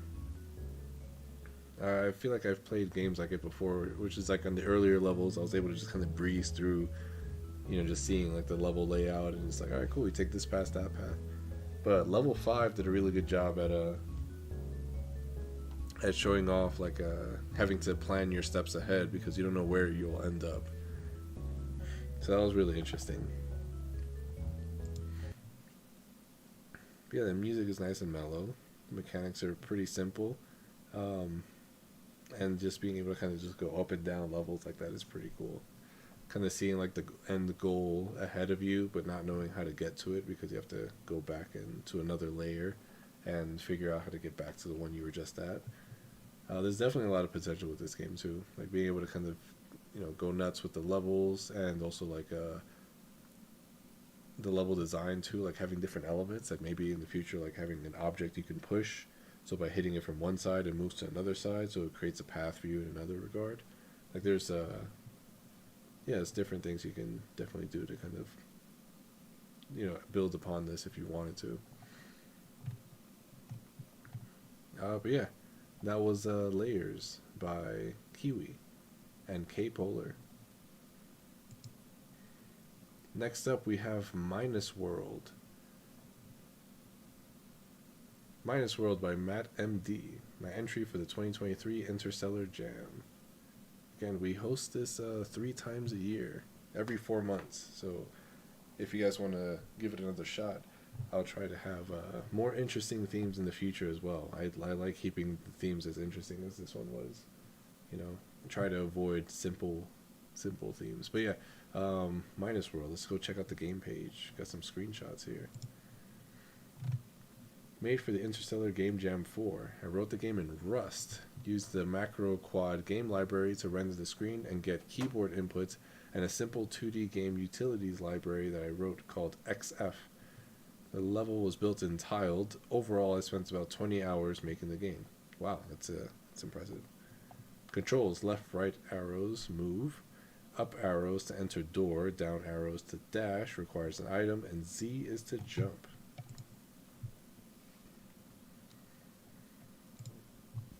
Right, left, right.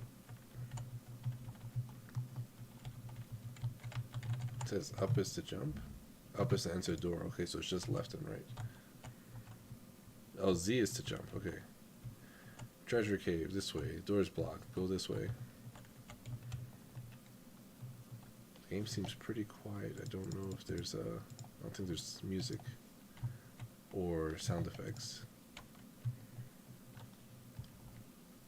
The treasure key is down the well. Let's go check over here first. Glasses. Oh, a door. Is there another door back here? Hold on a second. Nope, just that one. Let's go check it out. Oh, we got it in our inventory now. Ooh, this is another dimension? Okay. It's down the well, but we can't go down the well. Jump down and it's backwards. Oh, that's cool. That's cool. And even my inventory is backwards. That's really neat. That's a nice touch.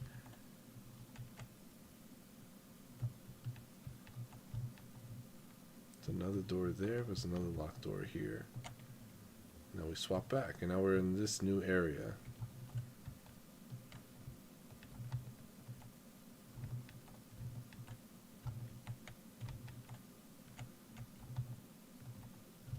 Oh, we can get to that door. Nice.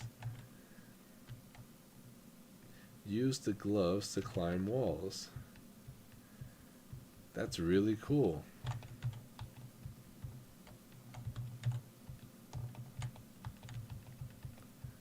Let's see if we can...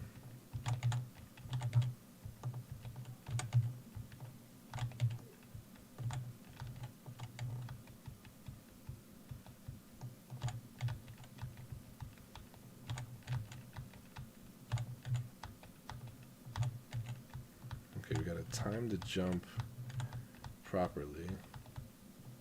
Or do we? Yeah, I guess we do. Okay, hold on a second. Dang it.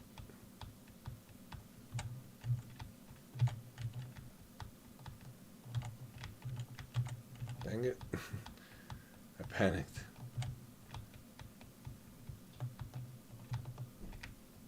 Nice. That's really cool. That once inaccessible door now becomes accessible.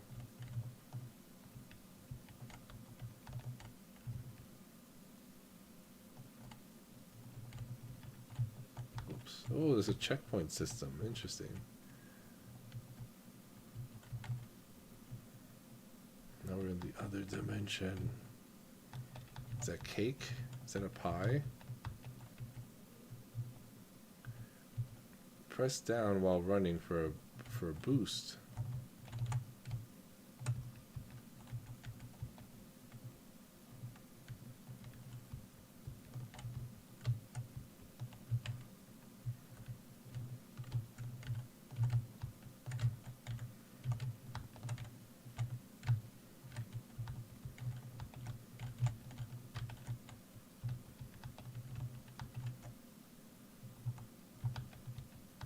Okay, gotta...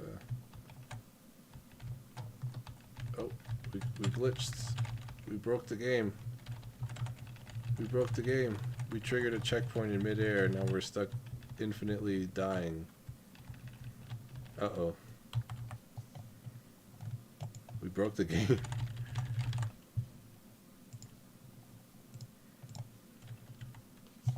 Whoops. I'll try not to die.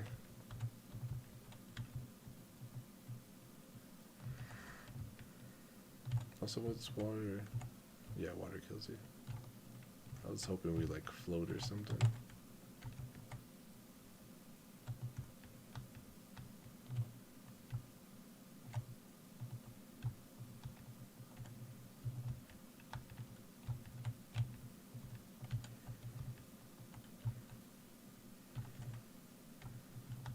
Alright, here we go. This jump here is a little tricky.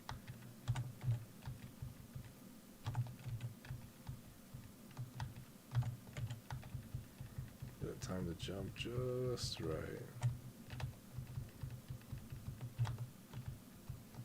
There we go.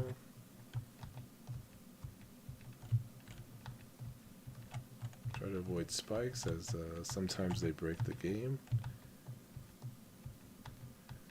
I just keep speed running up this cliff.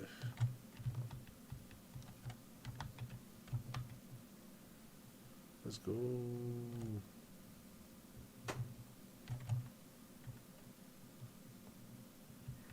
Let's go.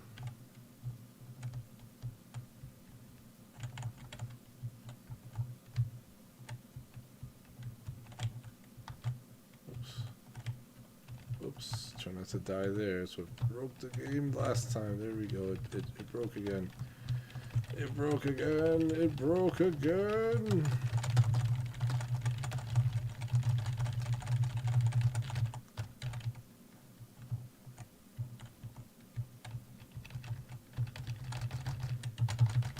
The game broke again. Good morning. The game broke again. We'll give it one more try. If we can't get through it, we'll kind of just leave it at that. I do like how so far there's like a lot of different little tools that you can pick up, and it opens up the world too. I really like the added touch of everything in the mirror world is reversed. Like all the text is backwards, even like the levels are backwards.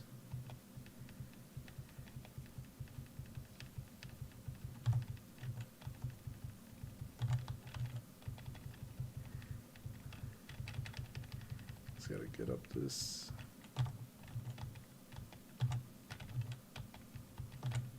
There we go. There we go. That's so far, that's the hardest. I always say that's the hardest part. The other hardest part is, yeah, when that happens, when you just die and are glitched into spawning into forever on top of the spikes. So, yeah, having I do appreciate there being a checkpoint system in the game. However, it needs to be tweaked so that way things like this doesn't happen. Because it ends up making the game unplayable, unfortunately. Like, the game is good, I really like it so far, but we'll give it one last try. But, yeah, there being, like, those issues with the spikes where you just infinitely spawn on top of the spikes makes it, you know, really tricky to kind of do. And one thing to consider is too, like, it could be because it's just those specific locations that cause that issue to happen, or it might just be like a larger scale thing where it needs to be like a better player check system or a checkpoint system, rather, for the player to kind of one, either be able to know when there's a checkpoint, or two, like if it is like in a tricky location,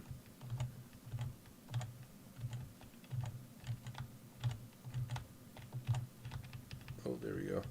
If it is like in a tricky location that kind of gets you stuck, you want to have like a better like ground check system, so that way you're not oh, I really don't want to touch the spikes because it may break the game. Because you don't want to keep play testing every single spike pit that you add to the levels, because that becomes tedious after a while, especially when you're trying to make the levels either one large or two, like just make a lot of levels. So there we go. We got the dash so we can get out of here.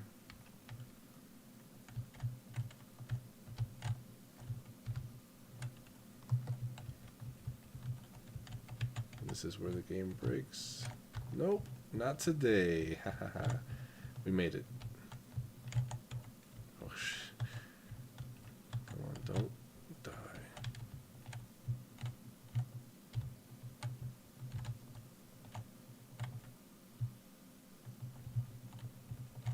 Okay, yeah, now I got the gloves, we can get up here.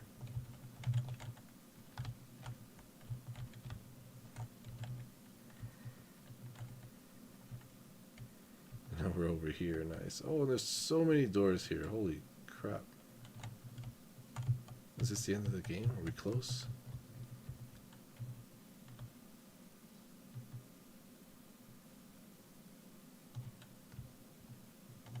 What is this one? 1, 2, 3, 4. 1, 2, 3, 4 at the end? Okay.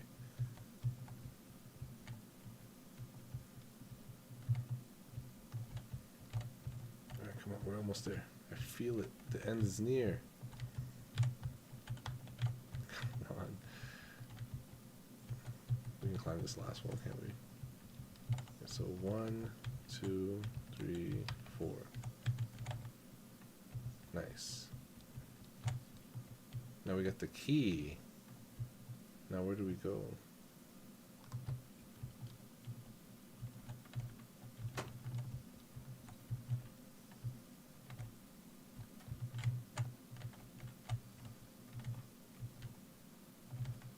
We got the key.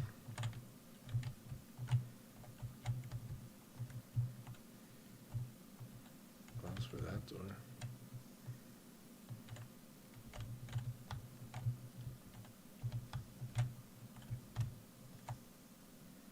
Now you can breathe underwater. Hell yeah.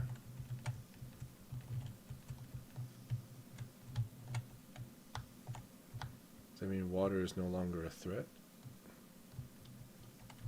There's water right there. I think we dropped down from there. Did we? We got a lot of water to explore. Holy crap.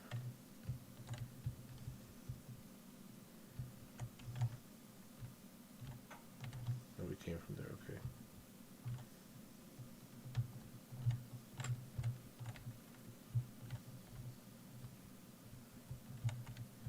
Where's all the water? There's water here, no spikes there.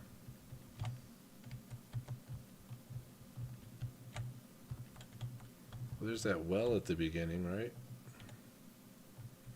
How do we get to the well? Not through here. Oh wait, I'm an idiot. Yeah, I know where the well is. It's right here.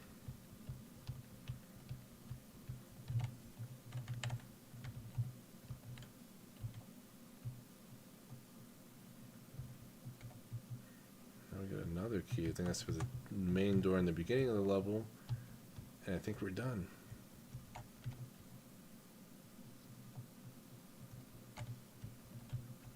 We did it! 7.5 minutes. I had to reload a couple times, so like 10 minutes, give or take. Nice. Yeah, that was Minus World. So that was a really good take on the theme. Being able to have both worlds, and then the second world is a mirror image of the first one. I will say this game, lacking in music and sound, is it's a huge blow to the game because it's very well designed. The levels are interesting. The tools that you can gather throughout the game that allow you to do different things is also really interesting, making you like backtrack and stuff and go back and check out other things. There's some issues with the spikes, like I mentioned before, with the spawning, so I have to like reload the game, so that was unfortunate. But aside from those minor issues, the game was well made, well done. Again, that's Minus World by Matt MD. Next up, we have the UpsnakeDown, submitted by Robotnik. UpsnakeDown, my entry for the Interstellar Game Jam 4. First time participating in a game jam. Nice, welcome. Development time roughly 18 hours. Enjoy. Music by this person. Title set by that person.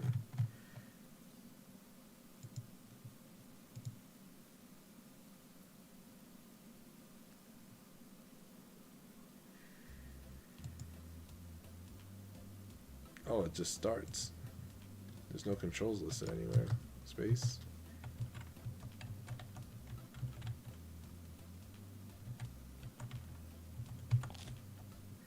Alright, each treasure chest makes you grow. Uh-oh. New level.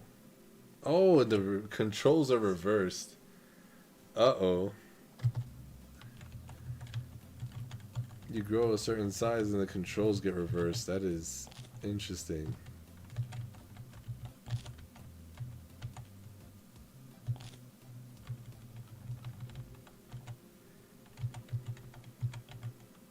Oh my god, that is tricky. Okay.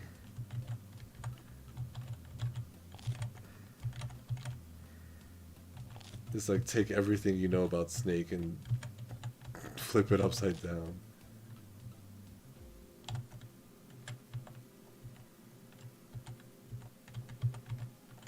Jeez, I can't react in time. Oh man.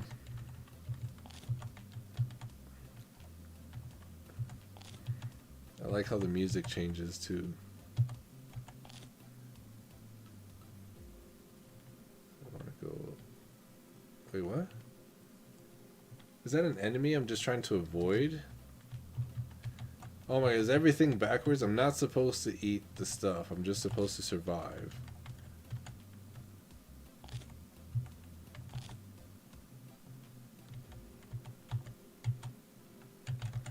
Dang it.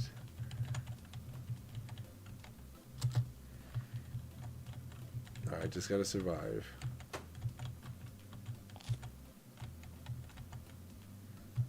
It's just so disorienting when you're in the UpsnakeDown.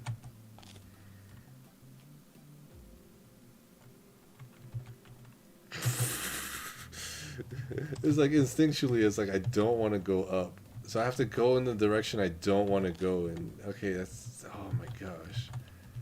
That is really, really tricky. Okay, go in the direction I do not want to go in.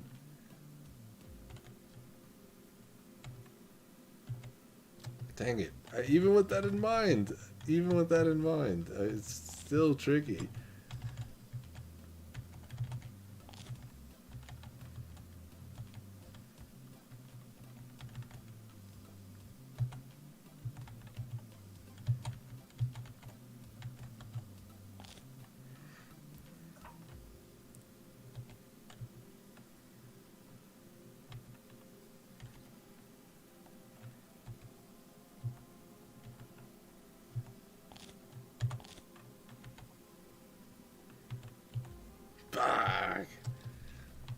If we can get out of the UpsnakeDown, I think that's a good enough spot to be in. We were doing good over there. Okay, so there are treasures, so you do still have to collect stuff. It's just you don't want to... It's you have to go in the direction you don't want to go into when you're there. And those obstacles too, they add a lot.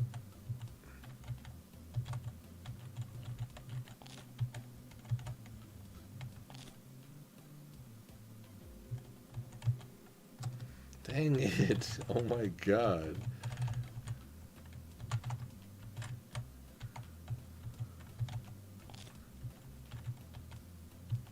It's such a simple game, yet at the same time, it takes a simple mechanic and just flips it, you know?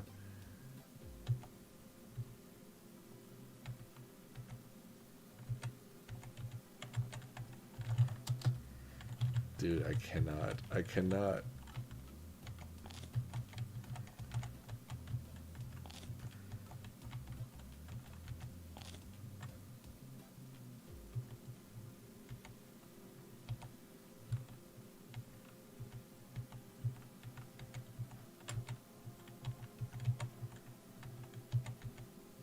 Dang it.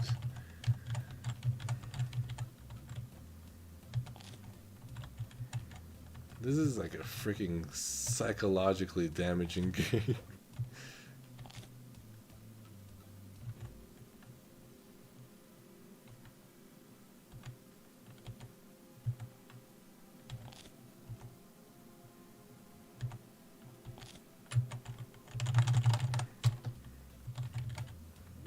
I cannot maneuver in those tight spaces and the UpsnakeDown.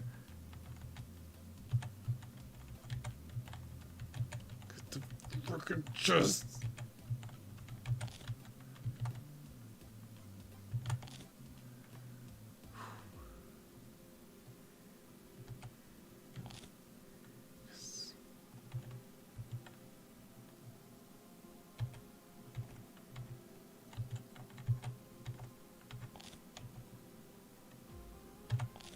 I did it.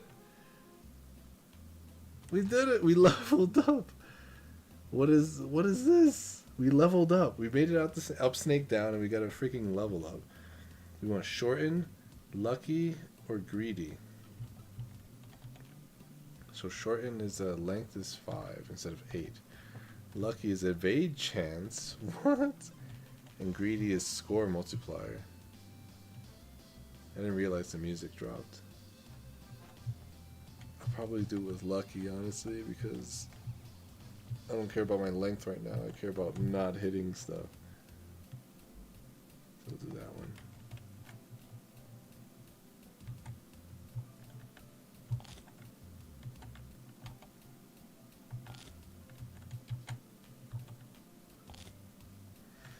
Here we go.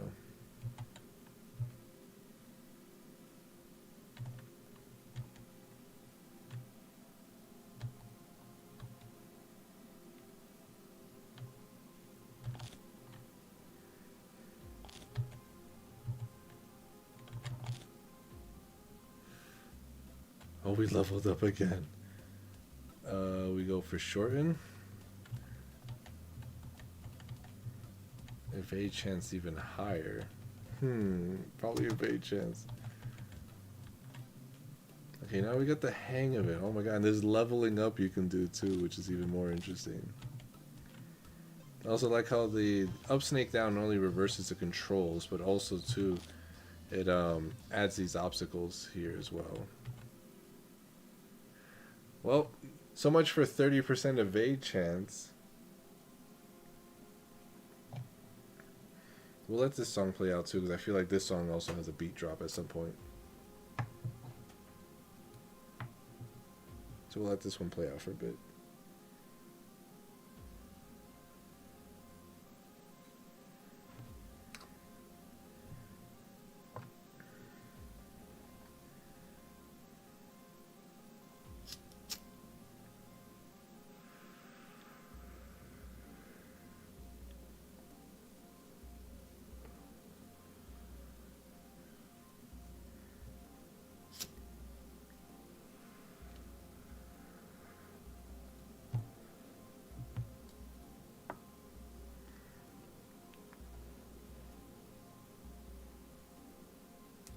Yeah, this game is interesting. The mechanic is simple, yet, like I said, it flips it on its head, which, you know, like I feel like we're gonna see a couple times.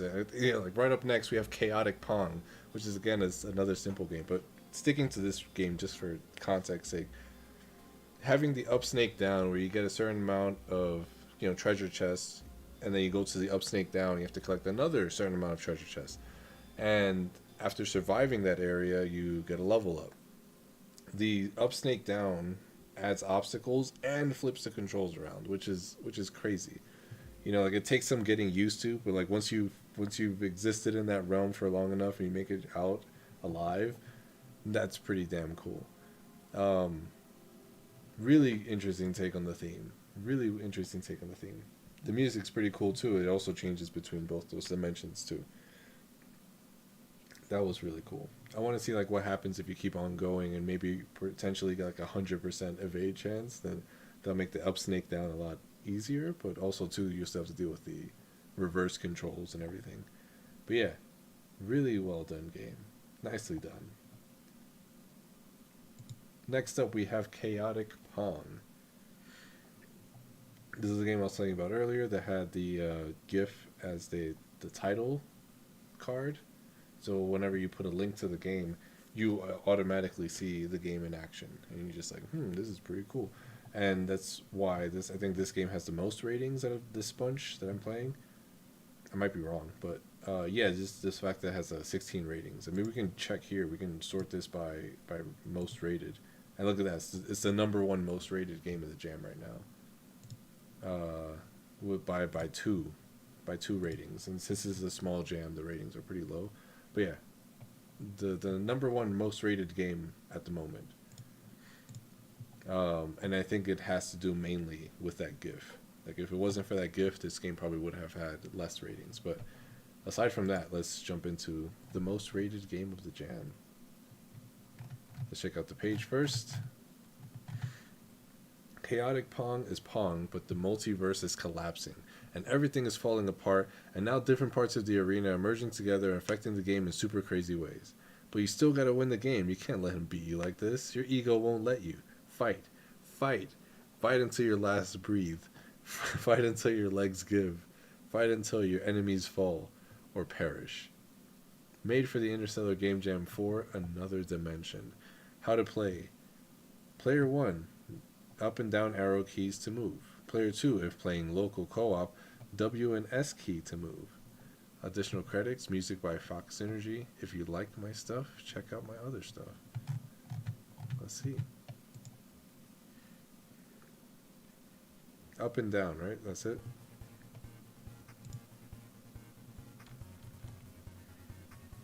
Ooh. I'm gonna let this play out for a little bit.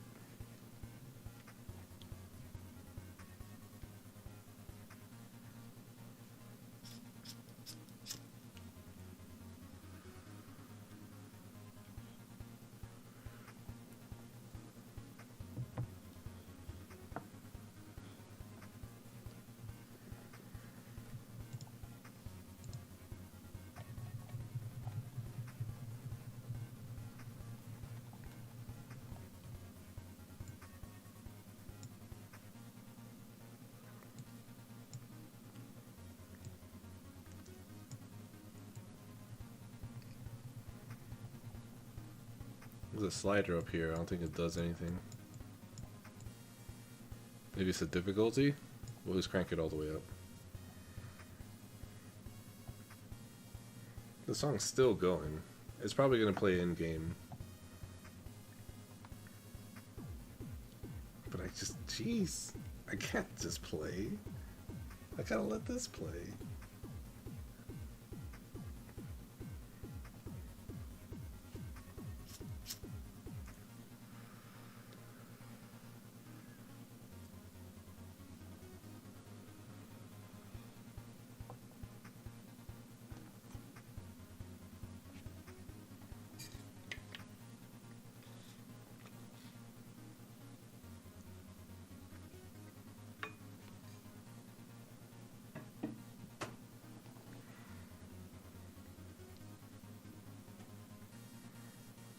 Jeez, it's still going.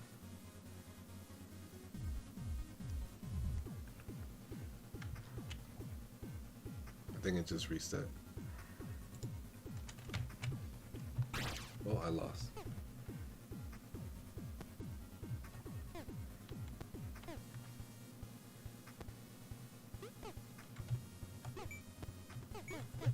Oh, oh crap, oh crap.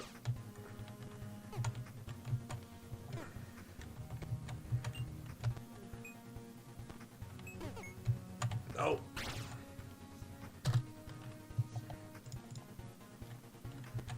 Alright, the universe is collapsing.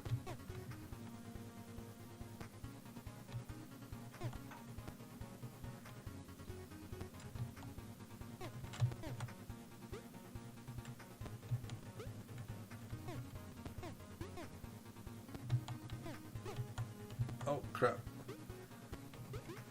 Oh crap. Oh crap.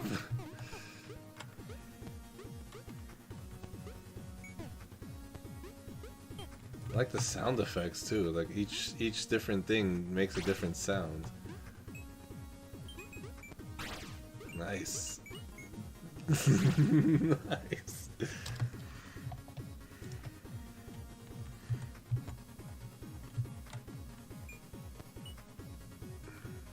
So the purple one speeds them up for a short period of time.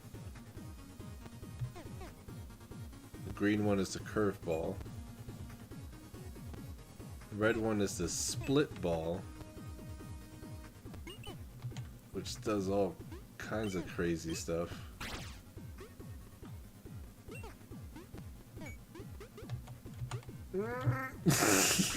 Jesus. No.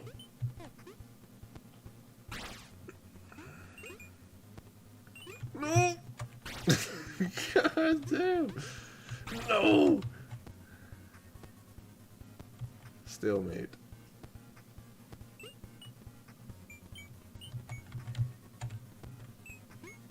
Send it right back. No, send it back. Send it back. Jeez. So we're what, 2-1 with the bot? Oh my god, I feel like we shouldn't be losing this bad.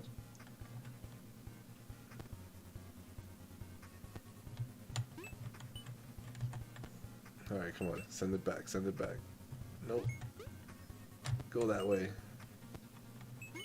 Nope. Go that way. Nice. No. No. Oh my god, look how fast it goes in that section.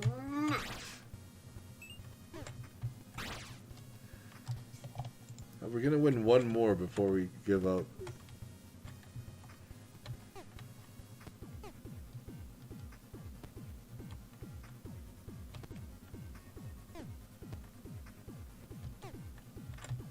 How did I miss that?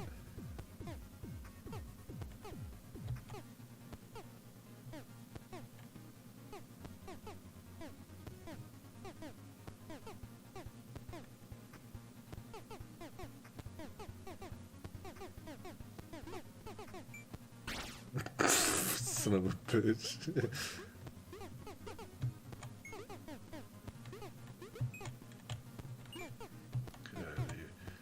Get out of here. Get out of here. This is really intense. It's like more intense than it has to be.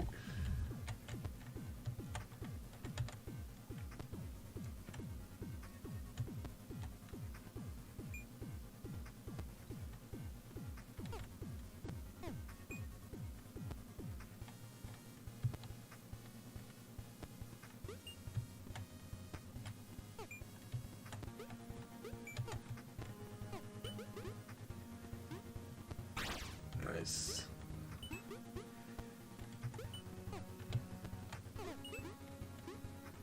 Nice. Nice. All right, one more. This is fun. This is fun. Even though I'm going up against the bot, I can see this being very, I wouldn't say competitive, but like, you know, like a nice, like 1v1 me in Pong, you know? If this had like online capabilities, I could see this being like a lot of fun.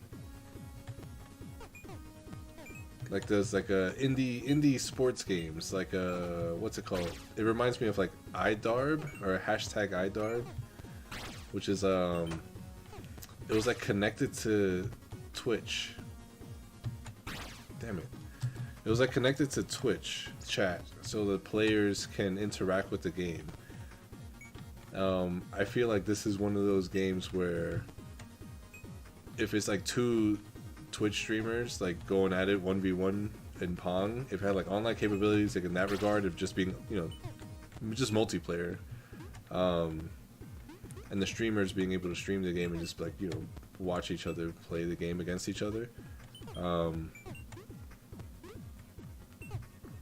then having like some sort of like chat integration, like by the chat being able to determine what spawns in. Like, I think that would be kind of interesting. I could definitely see potential too for like more like varying kind of abilities and stuff, or not abilities, but these jeez.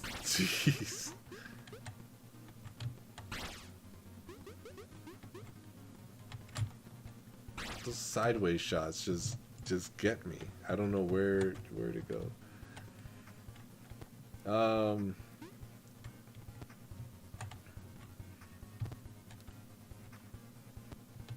Yes, this is kind of 3D in a sense too. It's 3D Pong. It's 3D but 2D.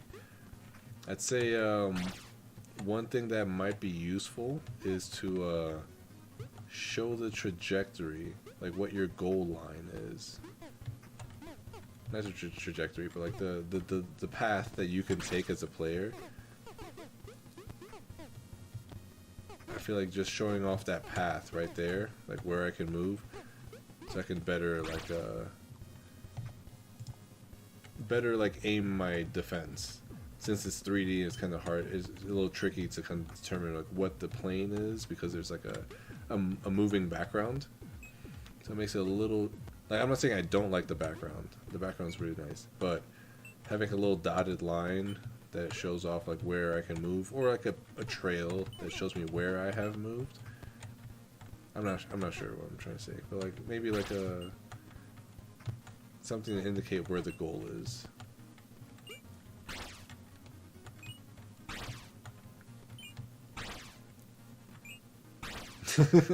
Nice. The speed boost. We'll do one more shot.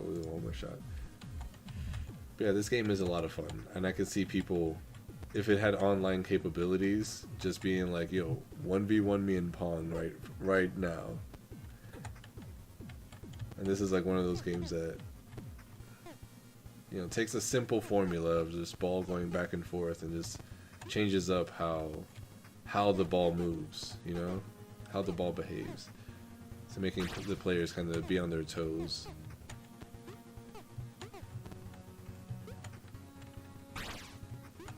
And when they stack on top of each other, and then the effect kind of just like, I guess, multiplies.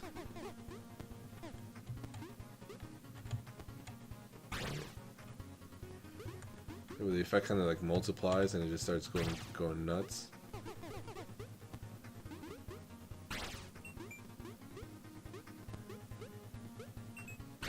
Dang it.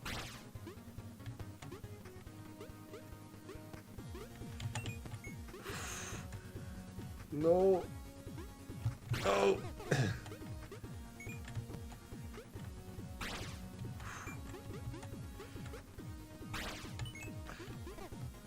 And since this is 3D Pong, I don't know if it was... Jeez. Jesus. Since it's 3D Pong, I don't know if it was ever considered to like do a bit more with the third dimension. Although I can definitely see why not. You know, why reinvent the wheel? But who knows if there's like something, like there's like hidden potential in that third dimension if you wanted to go in that route. Lean into the 3D aspect of 3D Pong a bit more. You can have like taller barriers and like a more 3D space. And you know, like obviously like don't have the ball be able to go over your barrier. Still play like how it does here, but also too like being able to have the ball bounce around instead of just up and down. It would like up, down, forward, backward. Dang it. Dang it. Alright, last one.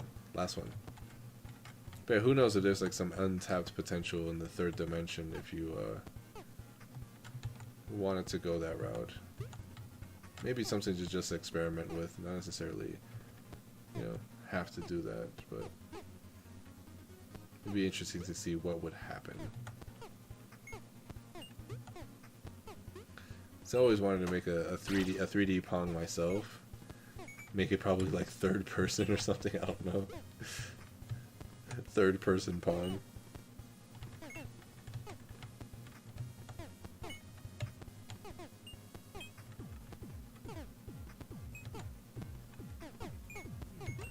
Hit him, dang it. Alright, last one, and then I'm out. And then we go to the next game. We still got 3 more games to play through.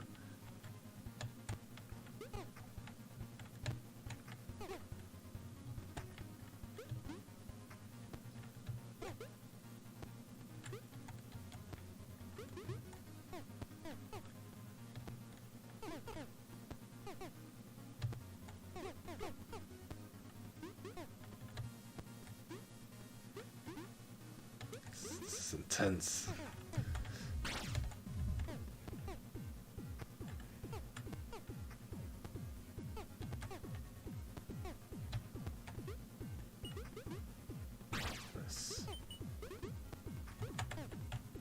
Not nice.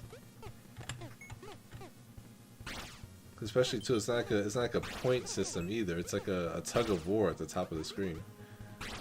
So it's like if you get a point, it goes to your side, and if they get a point, it goes to their side. So it can become like it's like a point difference rather. And you don't even need to know what the point is too. You don't have to be like, oh, it was fucking a 31 to fucking 15 game. Well, I mean, I doubt it'll ever get to that difference because it's all, like I said, it's a tug of war. It'd be nice to know the score just to see like how long the game has gone for, but you don't even need to know that. Just that tug of war system works really well. And again, if this was online, then I feel like that would be, just peer to peer, just two people connecting to each other. Out of all the online connectivity is, I think, among the easiest, but also too is like, there's a lot of potential with that, fine tune, the rough edges and stuff, and you got yourself a game that a lot of like live streamers and stuff would like potentially play. But yeah, that was Chaotic Pong. That was a lot of fun. It really was. By Steventis, who is somebody that I've worked with in the past for a different game jam. But yeah, next up we have Dimension Defenders by Astronoise. And this was a download, which was Dimension Defenders, which is this one. Uh-oh.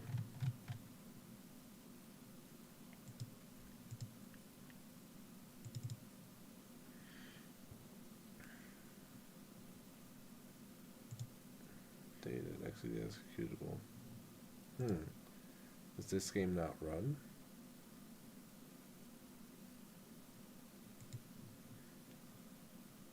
Or is it just named improperly?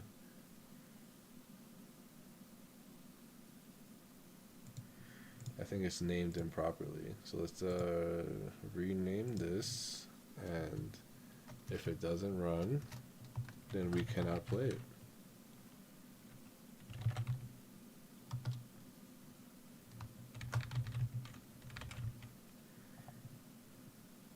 Then we'll rename this one as well.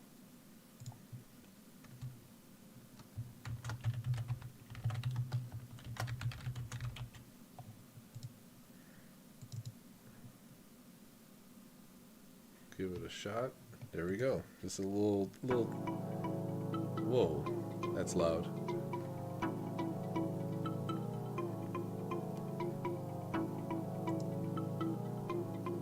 There's classes.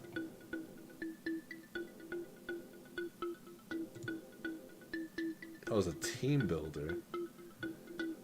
Okay. We'll do all range. And a tank.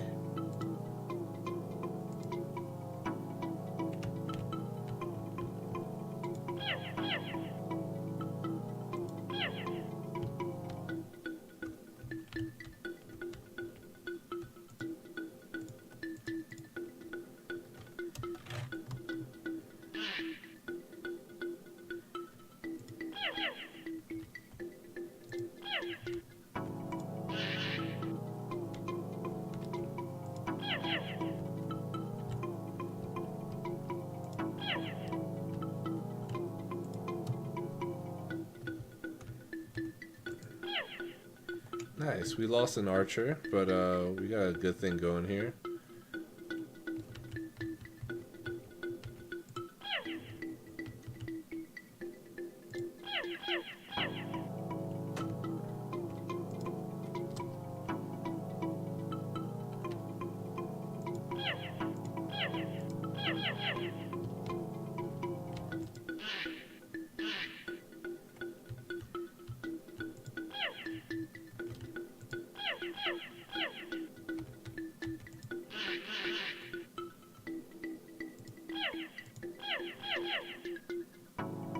Oh no.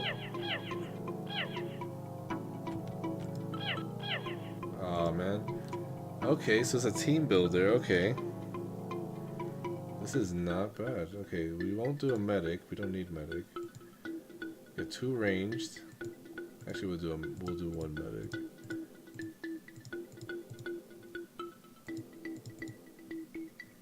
Two ranged and a tank.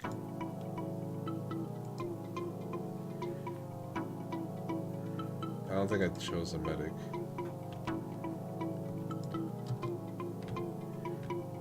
Everybody fall behind.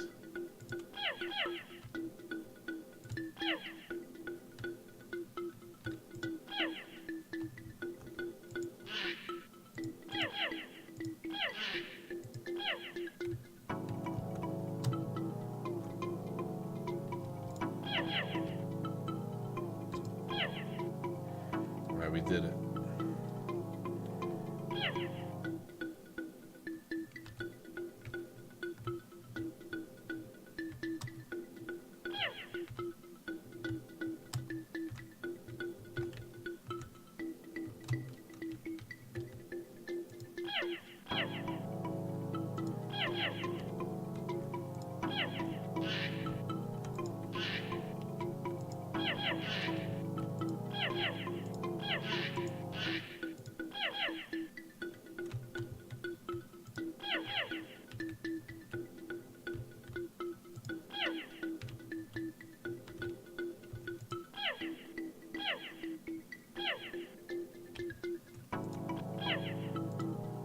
I thought I chose a medic. Why is it not choosing a medic?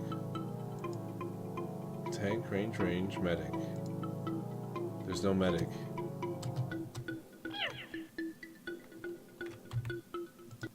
Alright, let's try it again. See if we can get a medic this time.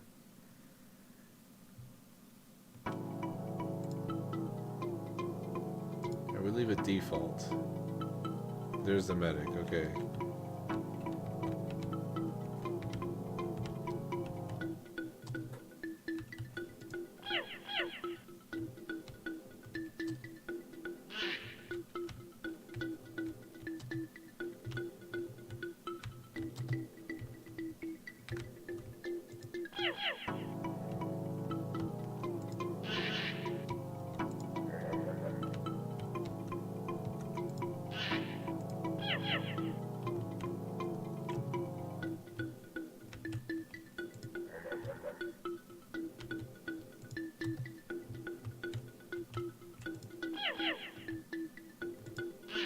Nice. I guess you want a diverse team. Especially for like healing stuff like this.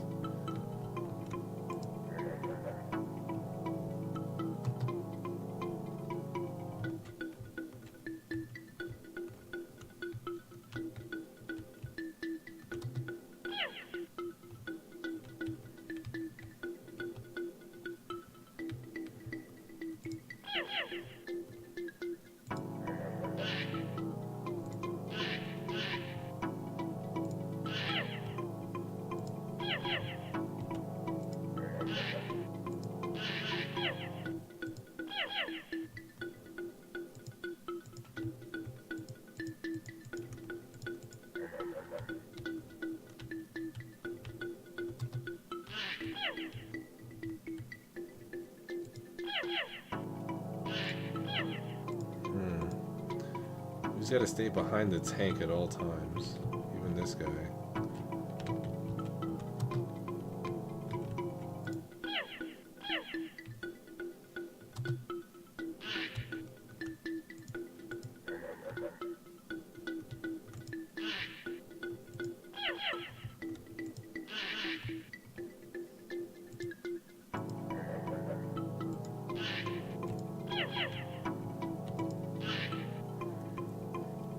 So we all gotta like fall back and get into position.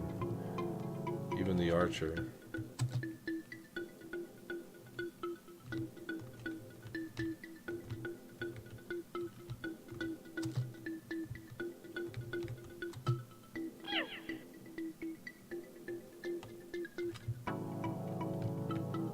We just wait for him.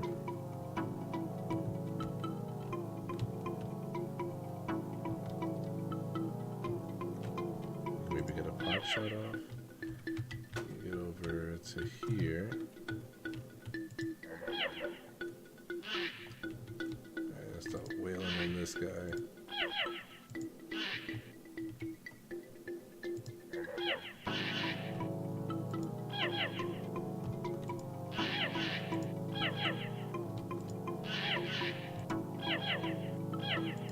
Alright, so we gotta get the archers out of the way for that second one, okay.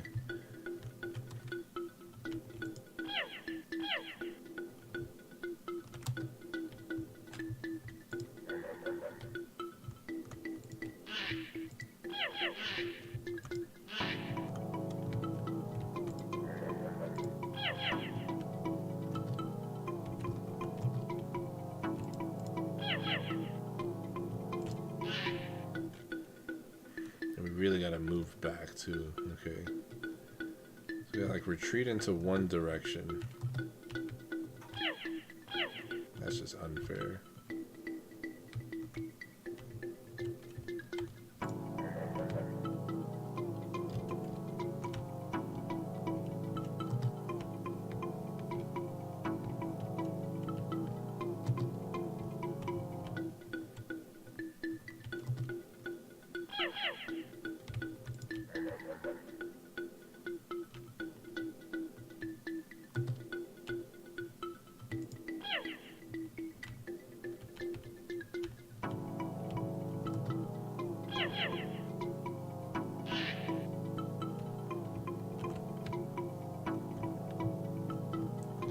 Medic.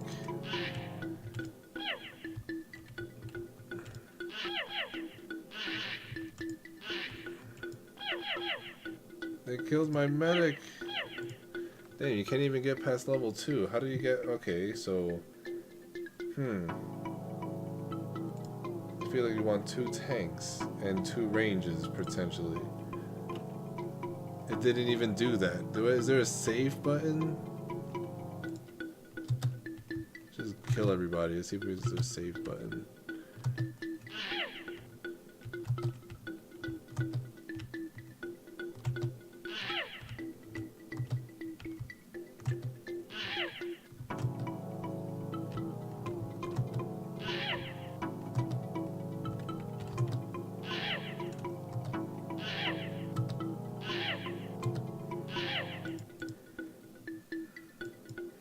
Or is it only saved it the first time and then that's what you're stuck with from then on?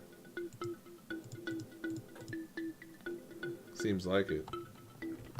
Alright, so we'll do it one more time and we'll get our A team set up.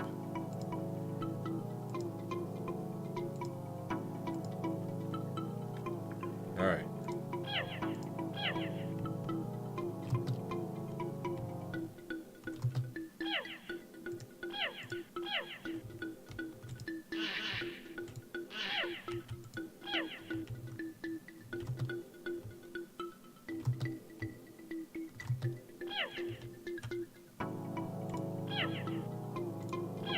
There we go. Minimal damage. Let's see if we can replicate that again. Never mind, we should have backed up.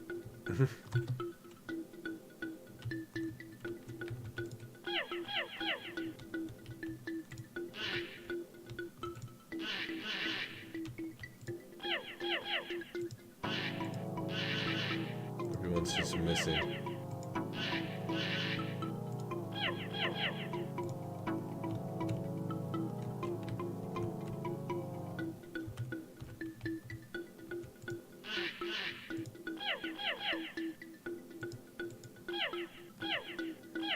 Yeah, we lost an archer early, that one.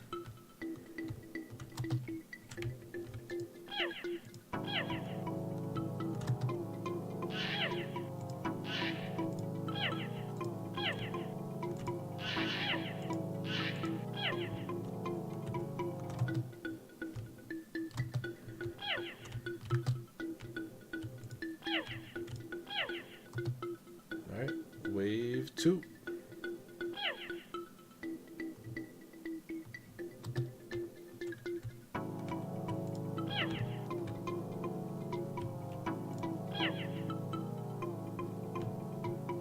Let's just rotate in this direction.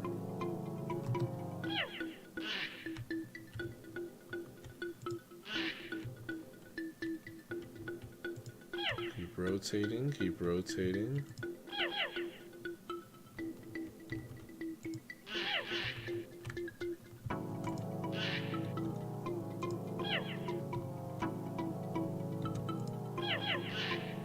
There we go.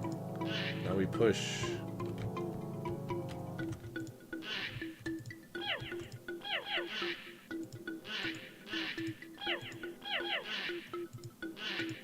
Why are these guys missing all their hits? Are they not allowed to hit?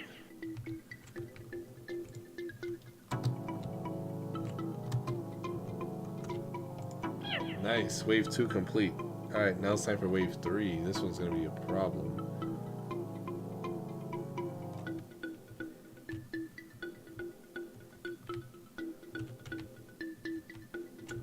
Let's hide behind these guys for now. These guys, we're going to rotate in this direction. They only have one archer this time. They're mostly melee.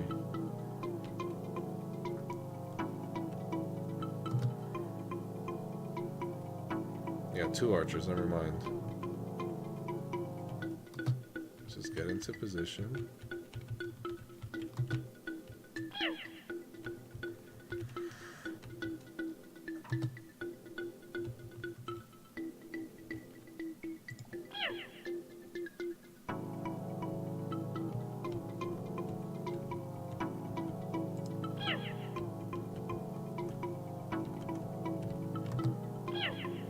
Nice and slow.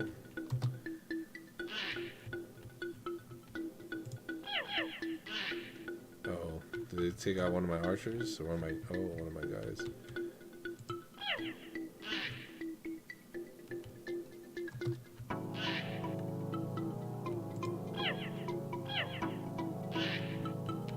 They're getting close.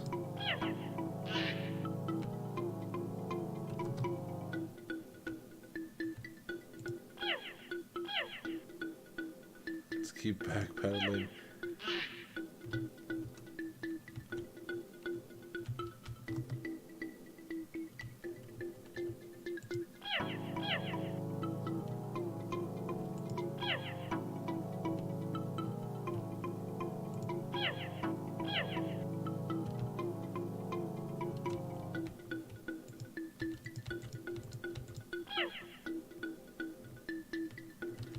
Keep running and shooting. Keep running and shooting. Dang it.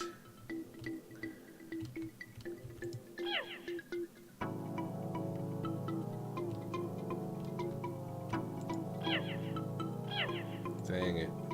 We had a good try. Alright, let's do one last run. We had a good run right there. This one we can be way more aggressive.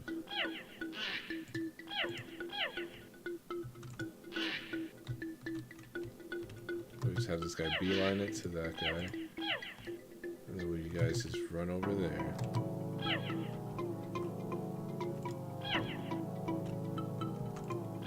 Easy, easy, easy. Wave 2. This is where things get tricky. Did we do the encircling method? Got unlucky right there.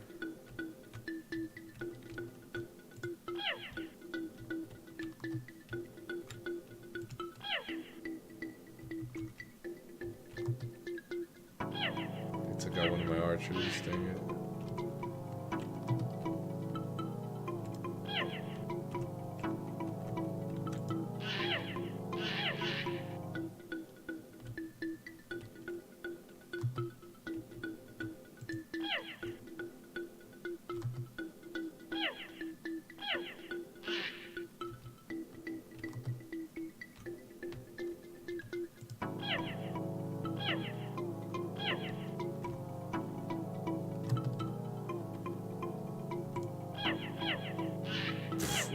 Died. Alright, no, this is the last run. Okay.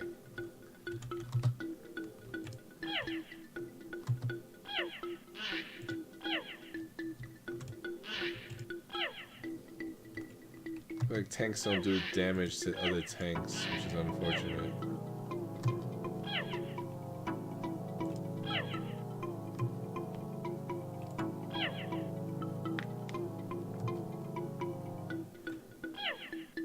That's messed up.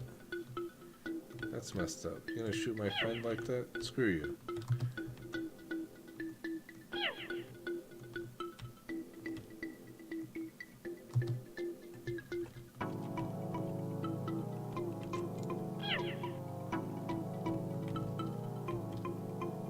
I got a free movement from that? No way.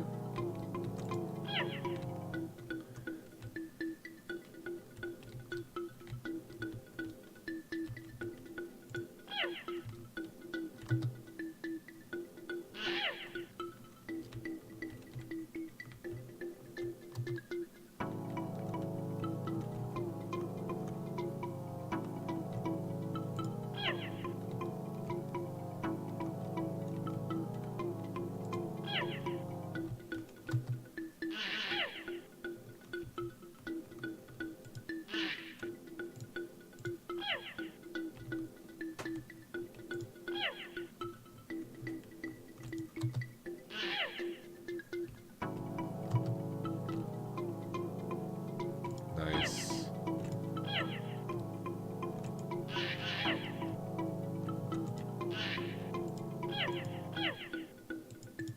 Easy. Cleanup. Alright. This is the one where we finish it all. Let's have these guys go to the right. And you guys start picking them off.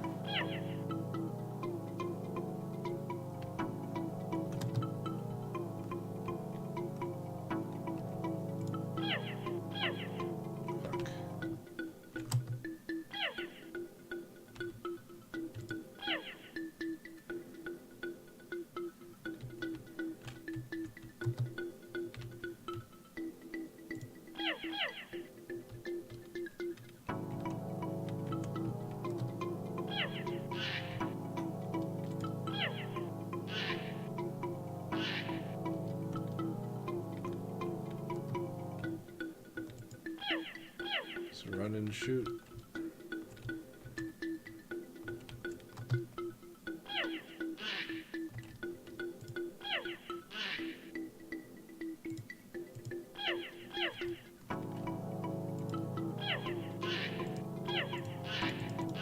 Dang it.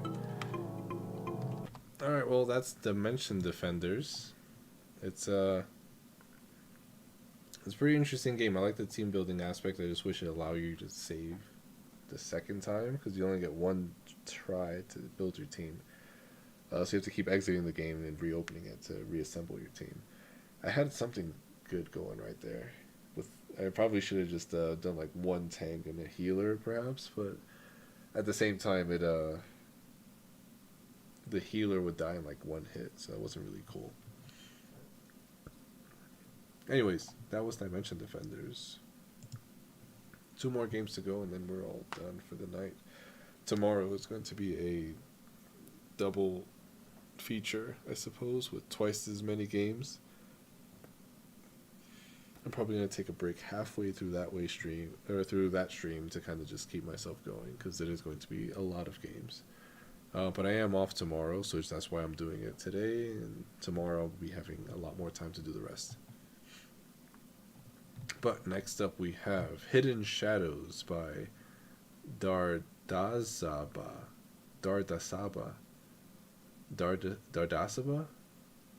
I never figured out how to pronounce that. But yeah, another active person in the community, in the Discord, which is pretty cool. A tower defense game made with hidden enemies. Sorry, a tower defense game with enemies hidden in plain sight. Let's check it out.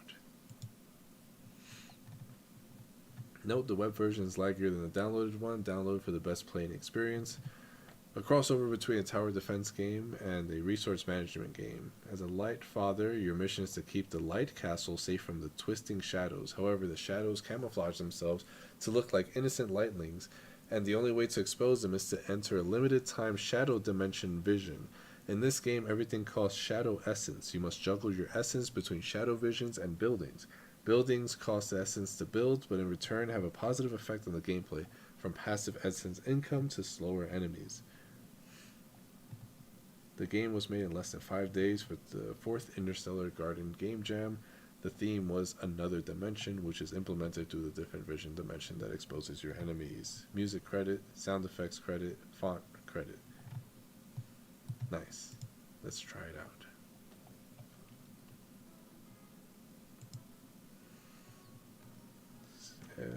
WASD to arrows to move. Lightning's good, shadows dangerous. I'm not dangerous. Shadows look like lightnings, expose shadows, and shadow vision. Y'all gonna expose me. Great. Shadow vision costs shadow essence. The price increase with time. E or M to enter shadow vision. E or M. E or M. Alright, E. Click on enemies or press tab to target. Spacebar to shoot. Don't shoot harmless lightlings. Hover over a building to see info. Click on a building to construct it. Each building has a different effect. Good luck.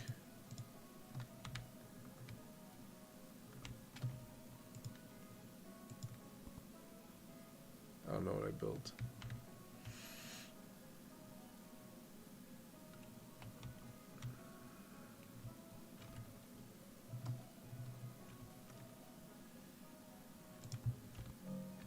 Uh-oh. I didn't do the thing in time.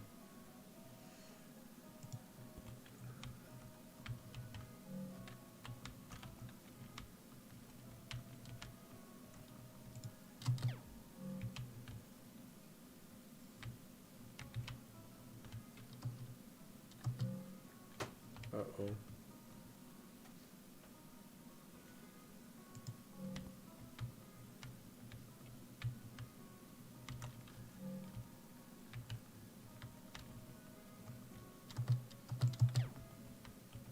Nice.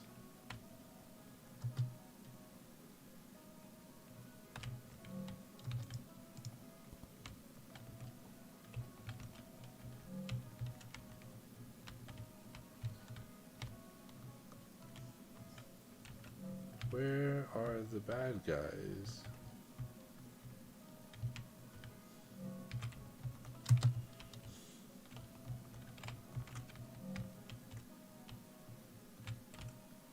There's suspicious lack of bad guys. Also, how do I open chests? I click them. Get him! Yeah! Get him! Get him! Yeah!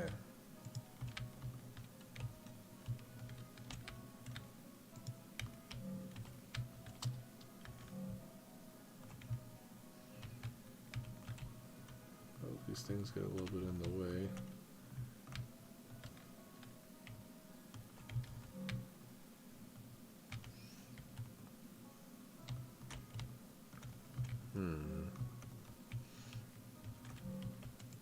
Get out of here.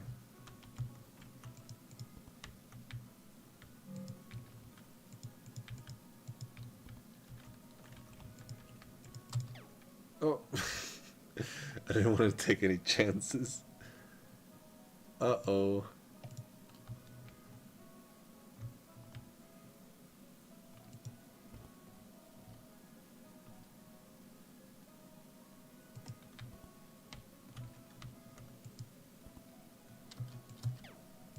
Dang it.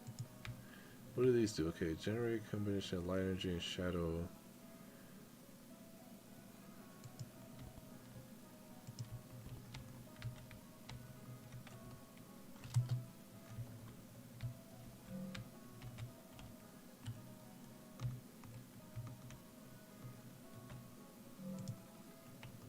That's better. That's better.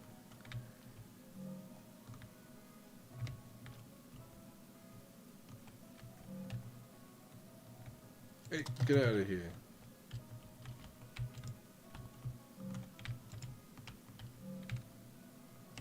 I don't have much essence left. I hope you're a good guy. I hope you're a good guy.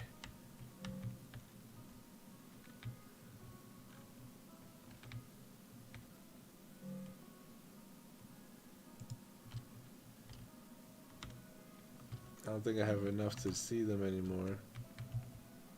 I just gotta trust you.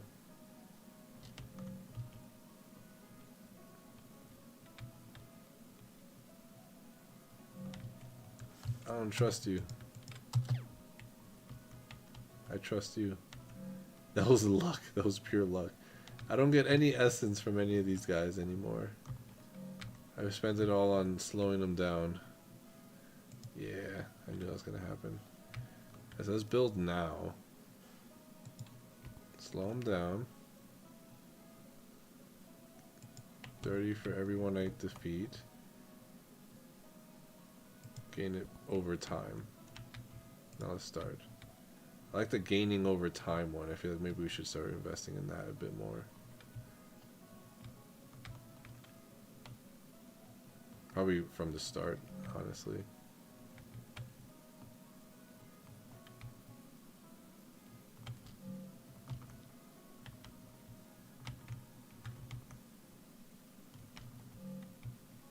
I'll wait a bit to get that.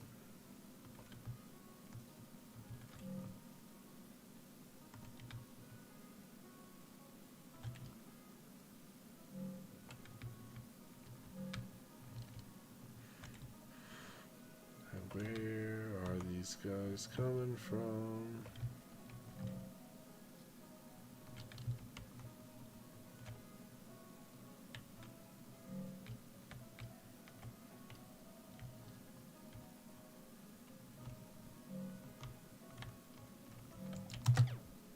No, dang it. I collect taxes from the citizens. I feel like that's important. This is important. I'm doubling up on that. These are pretty cheap, so I'll get that too. Probably should not have done that, but I get over time, so.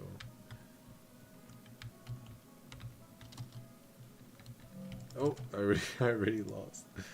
All right, so we get one of these, two of those, and this, and then we start, and then we get a lot of income right off the bat.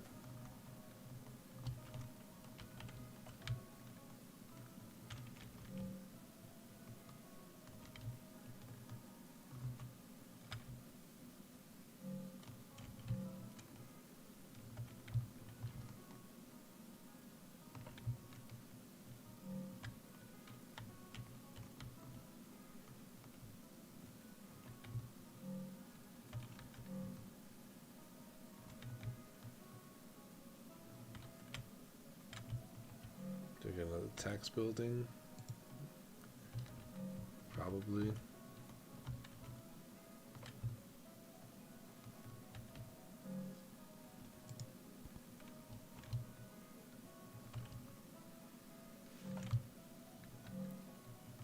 It's an interesting balance of resource management and, like, I guess tower defense, but there's no towers to defend.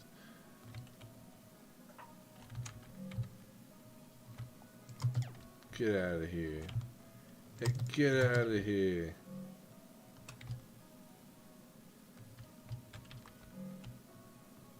Most of these cost 120.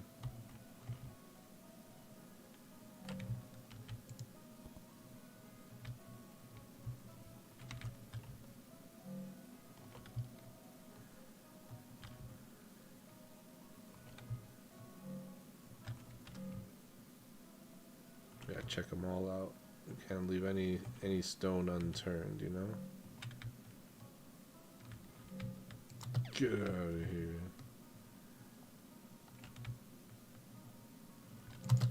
Get out of here.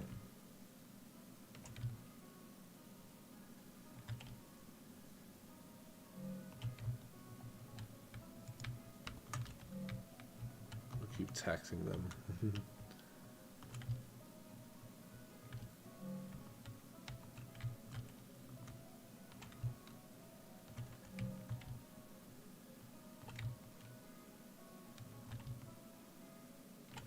Nope, nope, nope. Dang it. We had a good thing going. Let's try this again.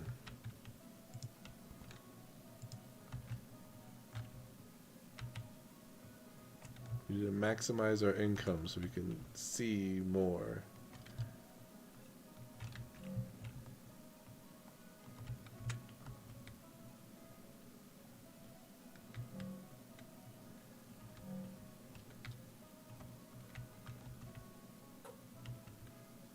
let's just get more tax buildings right off the bat.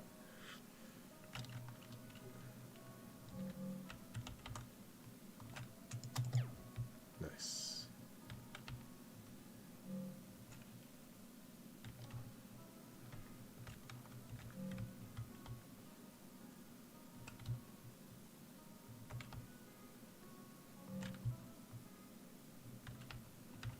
Nice. Let's get this treasure chest thing. I feel like that will help us.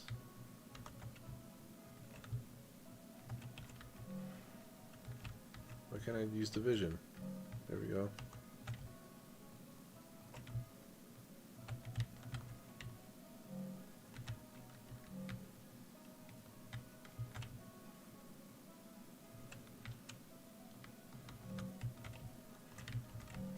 Nope. Get out of here.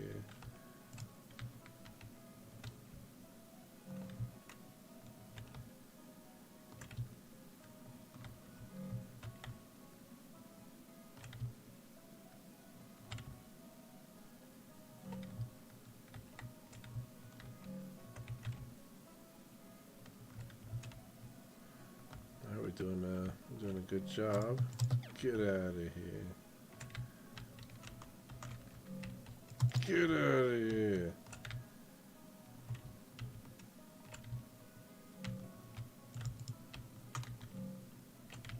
Oh, I thought that was a bad guy. Cool. Let's get more bad guy kills and let's slow these guys down a little bit.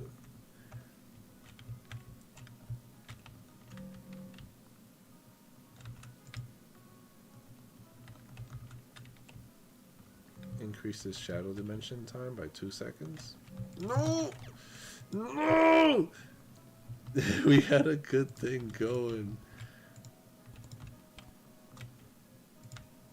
Let's try it again.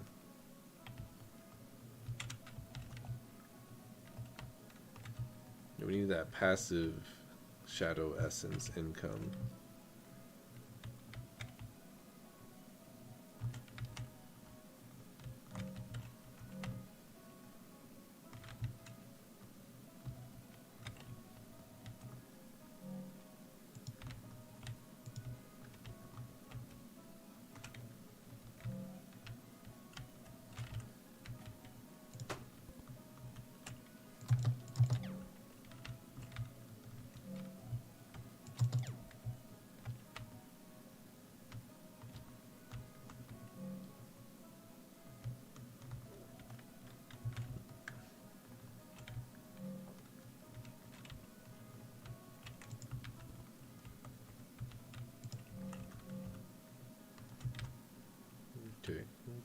Okay.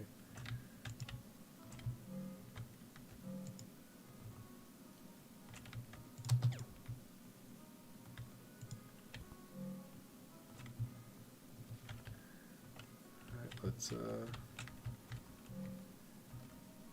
don't have enough to use the vision. There we go.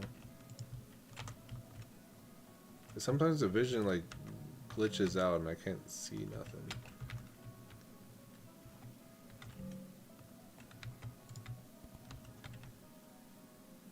No! I defeated him! Alright, last try. Passives, this one. We don't have enough for that one yet. We have enough for that. And we'll save up for this.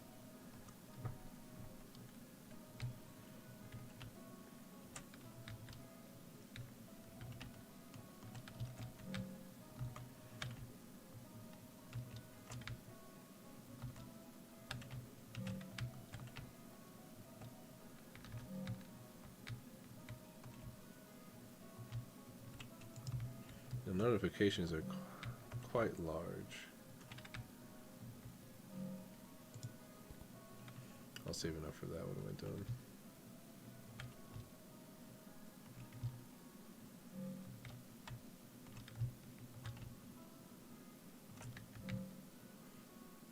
So far, so good. Minimal threats. Buy that now. Let's slow things down a little bit. Buy ourselves some time.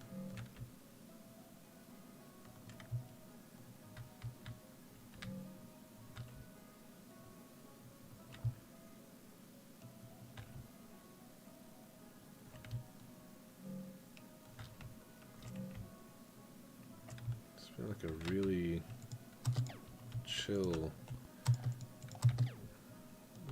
run so far. Increases essence by 20%. Hell yeah.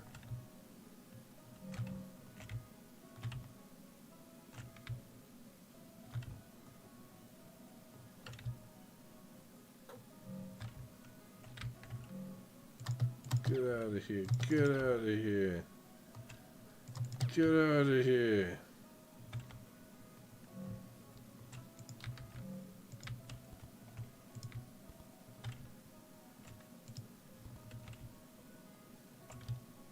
Slow things down, slow things down, make more money.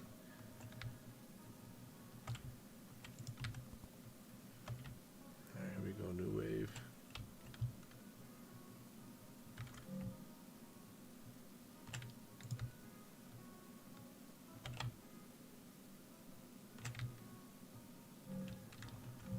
Making maximum income from the actual civilians.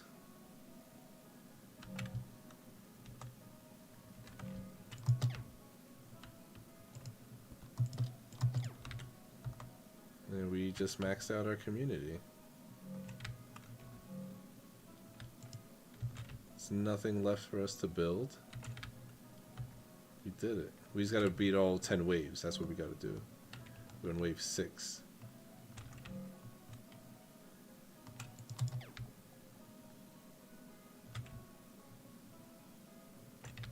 I'm sure wave 10 is gonna get crazy.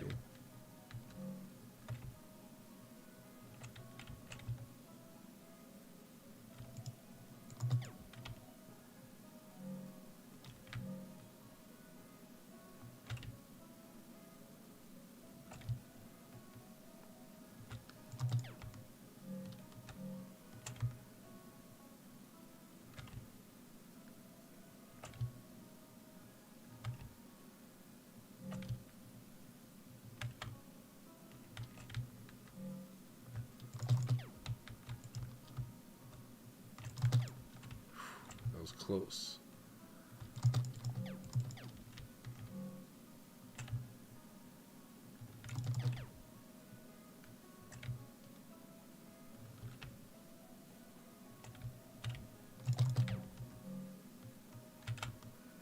Oh boy, it's getting intense.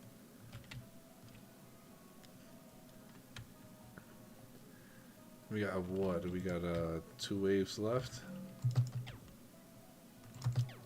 Oh man. Oh man, they're everywhere.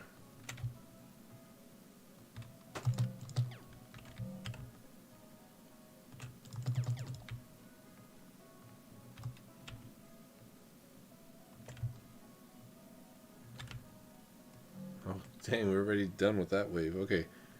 Let's use wave 9 now.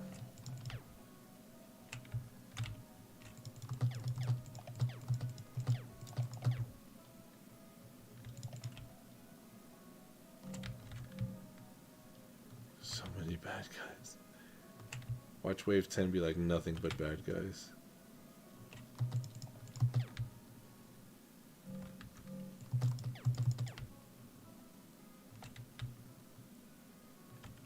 Wave 10, here we go.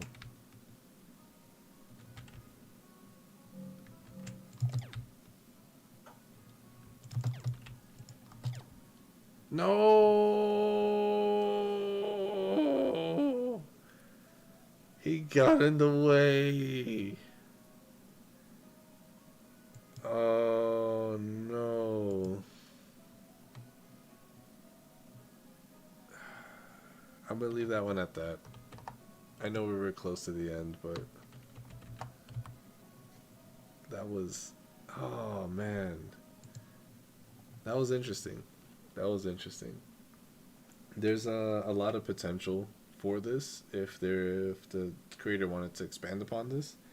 One tower that they can do is potentially like reveal a certain area to be like, oh, like if you build a tower here, you can see if the enemies come from this location, if they are or aren't shadows. That's like one thing they could potentially do. Another one is I don't know, like creating barriers so that they have to go through a certain path. I don't know. It's tricky. I like it. It's a good concept, and it's well done too. Like being able to like reveal something that's hidden. That's really cool. Um, Interesting take on the theme for sure. The music was nice and mellow, really chill, and yeah, it was interesting. I like that one. Last but not least, Luna in a Wonderland, a game made for Interstellar Game Jam 4, created by Codename Glassy. Game page here says made for the game made for the Interstellar Game Jam 4, made in 48 hours, only 2 days. Wow. A very short prototype game. Premise: Luna is lost in a dreamlike world, almost seems hazy, and the world from another dimension. Help her return home safe and sound. And we already have this one downloaded, so we'll go ahead and play that one.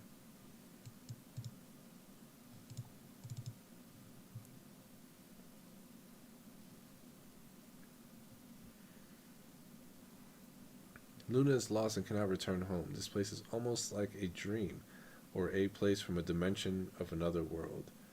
But she can hear songs of her homeland in the distance. Help her find her way home. Hover your mouse and click the A key of the piano. That was nice. That was really nice.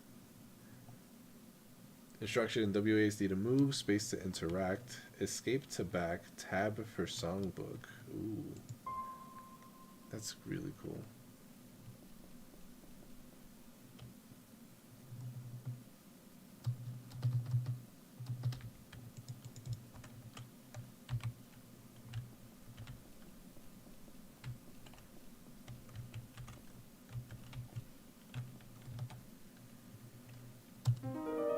Obtain the new song. Check songbook. Okay. A, D, C, D. Okay.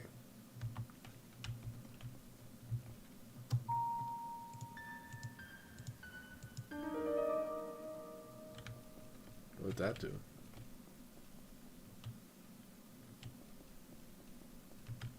Hello, I can play music. I heard these statues can be touched in a specific order.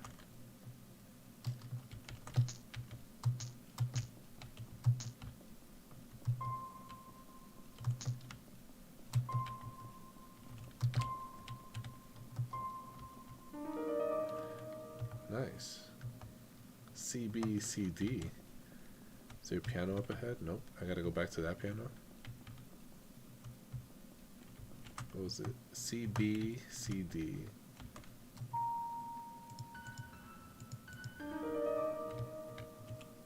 What happened? Luna has returned home safe and sound. Thank you. You're welcome. Trial version. That was the game. I'd say it sounds very beautiful, for sure. We'll probably go through it one more time. Can we? Where did I put it? I forgot where I put it. Hold on a second. Let's go through it one more time. Let me just find it real quick.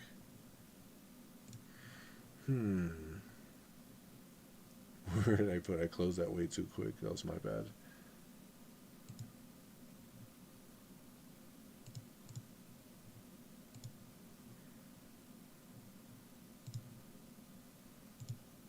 Stand by.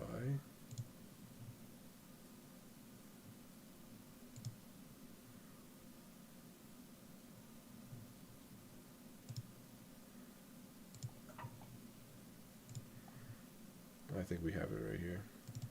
Yeah. All right. Here we go.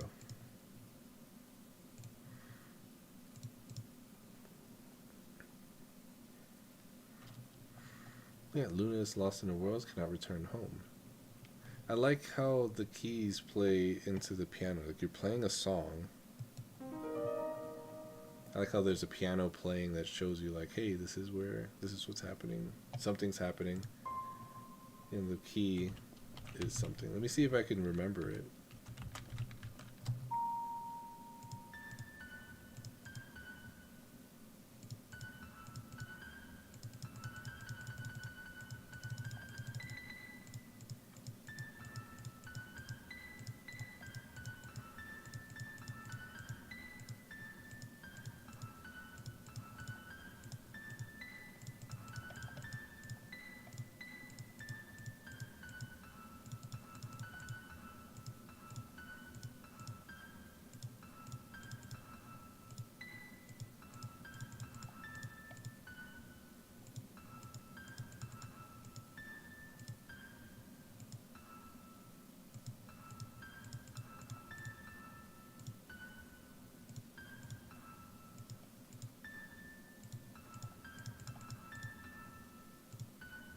Oh, there's no F.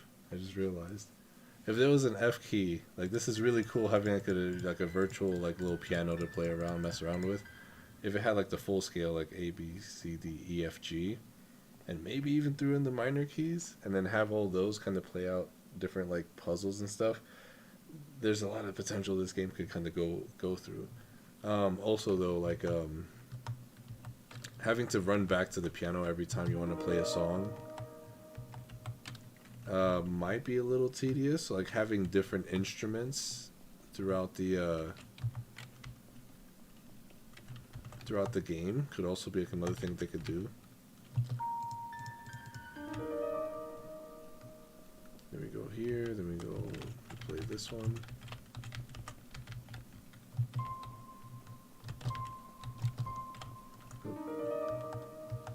Because there's like a path up here they can go to, and I was kind of expecting like another instrument to be up there and stuff. There's like a lot of directions this game can kind of go in. Wait, what was the thing? C, B, C, D. And there'll be like different songs that you can play throughout the game, different songs you can learn. There's a lot of potential this game has. And like I said too, like having different instruments strewn throughout the world, putting instruments together and then being able to play them to open up an area, like different things like that. Like there's different like like let's say you have to find an instrument and bring it to a location, or like I said, build an instrument at a location, or just having the right instrument at the right place. So like, oh, like you need like a violin to open this door, or you need to play the piano over here to open that door, or something like that, and just like having a world of instruments, and maybe there's other people that are playing instruments and they need somebody to join their band, and you play a song with the band, or you have to assemble a band, and then when you play a song with that band, you unlock a new area. Like I said, there's a lot of potential you can go with this kind of route. And yeah, it was very short, very like the soundtrack, even though there's no music being played in the background, the music is kind of filled by the player's actions and stuff.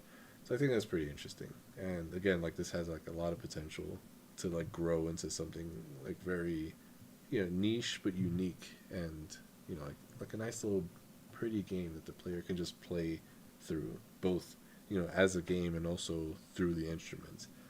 Like I know like the piano is like the main focus here, so if you want to lean into heavily on that regard, you can definitely do that. If you want to add other instruments too, I can see how that might be like a technical kind of, I don't know, but yeah, that was really nice. That's a nice little short game. But yeah, that was say part one of all this. These are the games we played through. We played all of them through order, and next time we'll be getting to the beefy bits with the double feature live stream. We have starting off with The Underworld by Bart Moon, ending with Laser Man by Azazen56. But yeah, that was that. That was round one of the Interstellar Game Jam 4, playing through all those games. These this video will have all the timestamps if you're watching this in the future, with all of the timestamps that everybody had for the games. So that way you'll be able to jump around and get to all of it a lot easier. The games would also be listed down below in the description, so if you guys want to play these games yourself, please do. If you've participated in the Game Jam, please go out and rate these games if you haven't already. There's a lot of games that have like 1 or 2 ratings at the moment, and it'll be really, really nice if you guys can go out there and play those games and give them a rating. Even if you don't intend to download or play them, hopefully maybe this live stream gives you an idea of that game and can kind of, help you out in going out there and rating games. I don't know. Definitely play them yourself. And definitely like respond to the developers, give them feedback, give them criticism, so that way they know how to improve their games and also how to improve themselves. So that way they can make better games in the future. But yeah, we'll be doing this again in tomorrow afternoon. I have the time listed in the Discord, but it'll be around 6 p.m. Eastern Standard Time that we'll be doing the second round, and that would be the rest of the games. Double feature is gonna have what, 29 games. This one had 15, so this is like a little taste of what's to come. But yeah, if you made it this far, if you watched all these games being played, if you know, played them yourself, I appreciate that a lot. Thank you all for joining me. Don't forget to like and subscribe. It means a lot. And, you know, helping grow this channel so that way we can kind of show off more of these games in the future. But I think with that, I will be heading out. It's been a lot of fun playing everybody's games. I'm hungry. I'm going to go eat some Taco Bell, and it's going to be delicious. I can't wait. Really. But yeah, I'll catch you all in the next live stream. I appreciate you all. Stay healthy. And I'll see you then. Goodbye.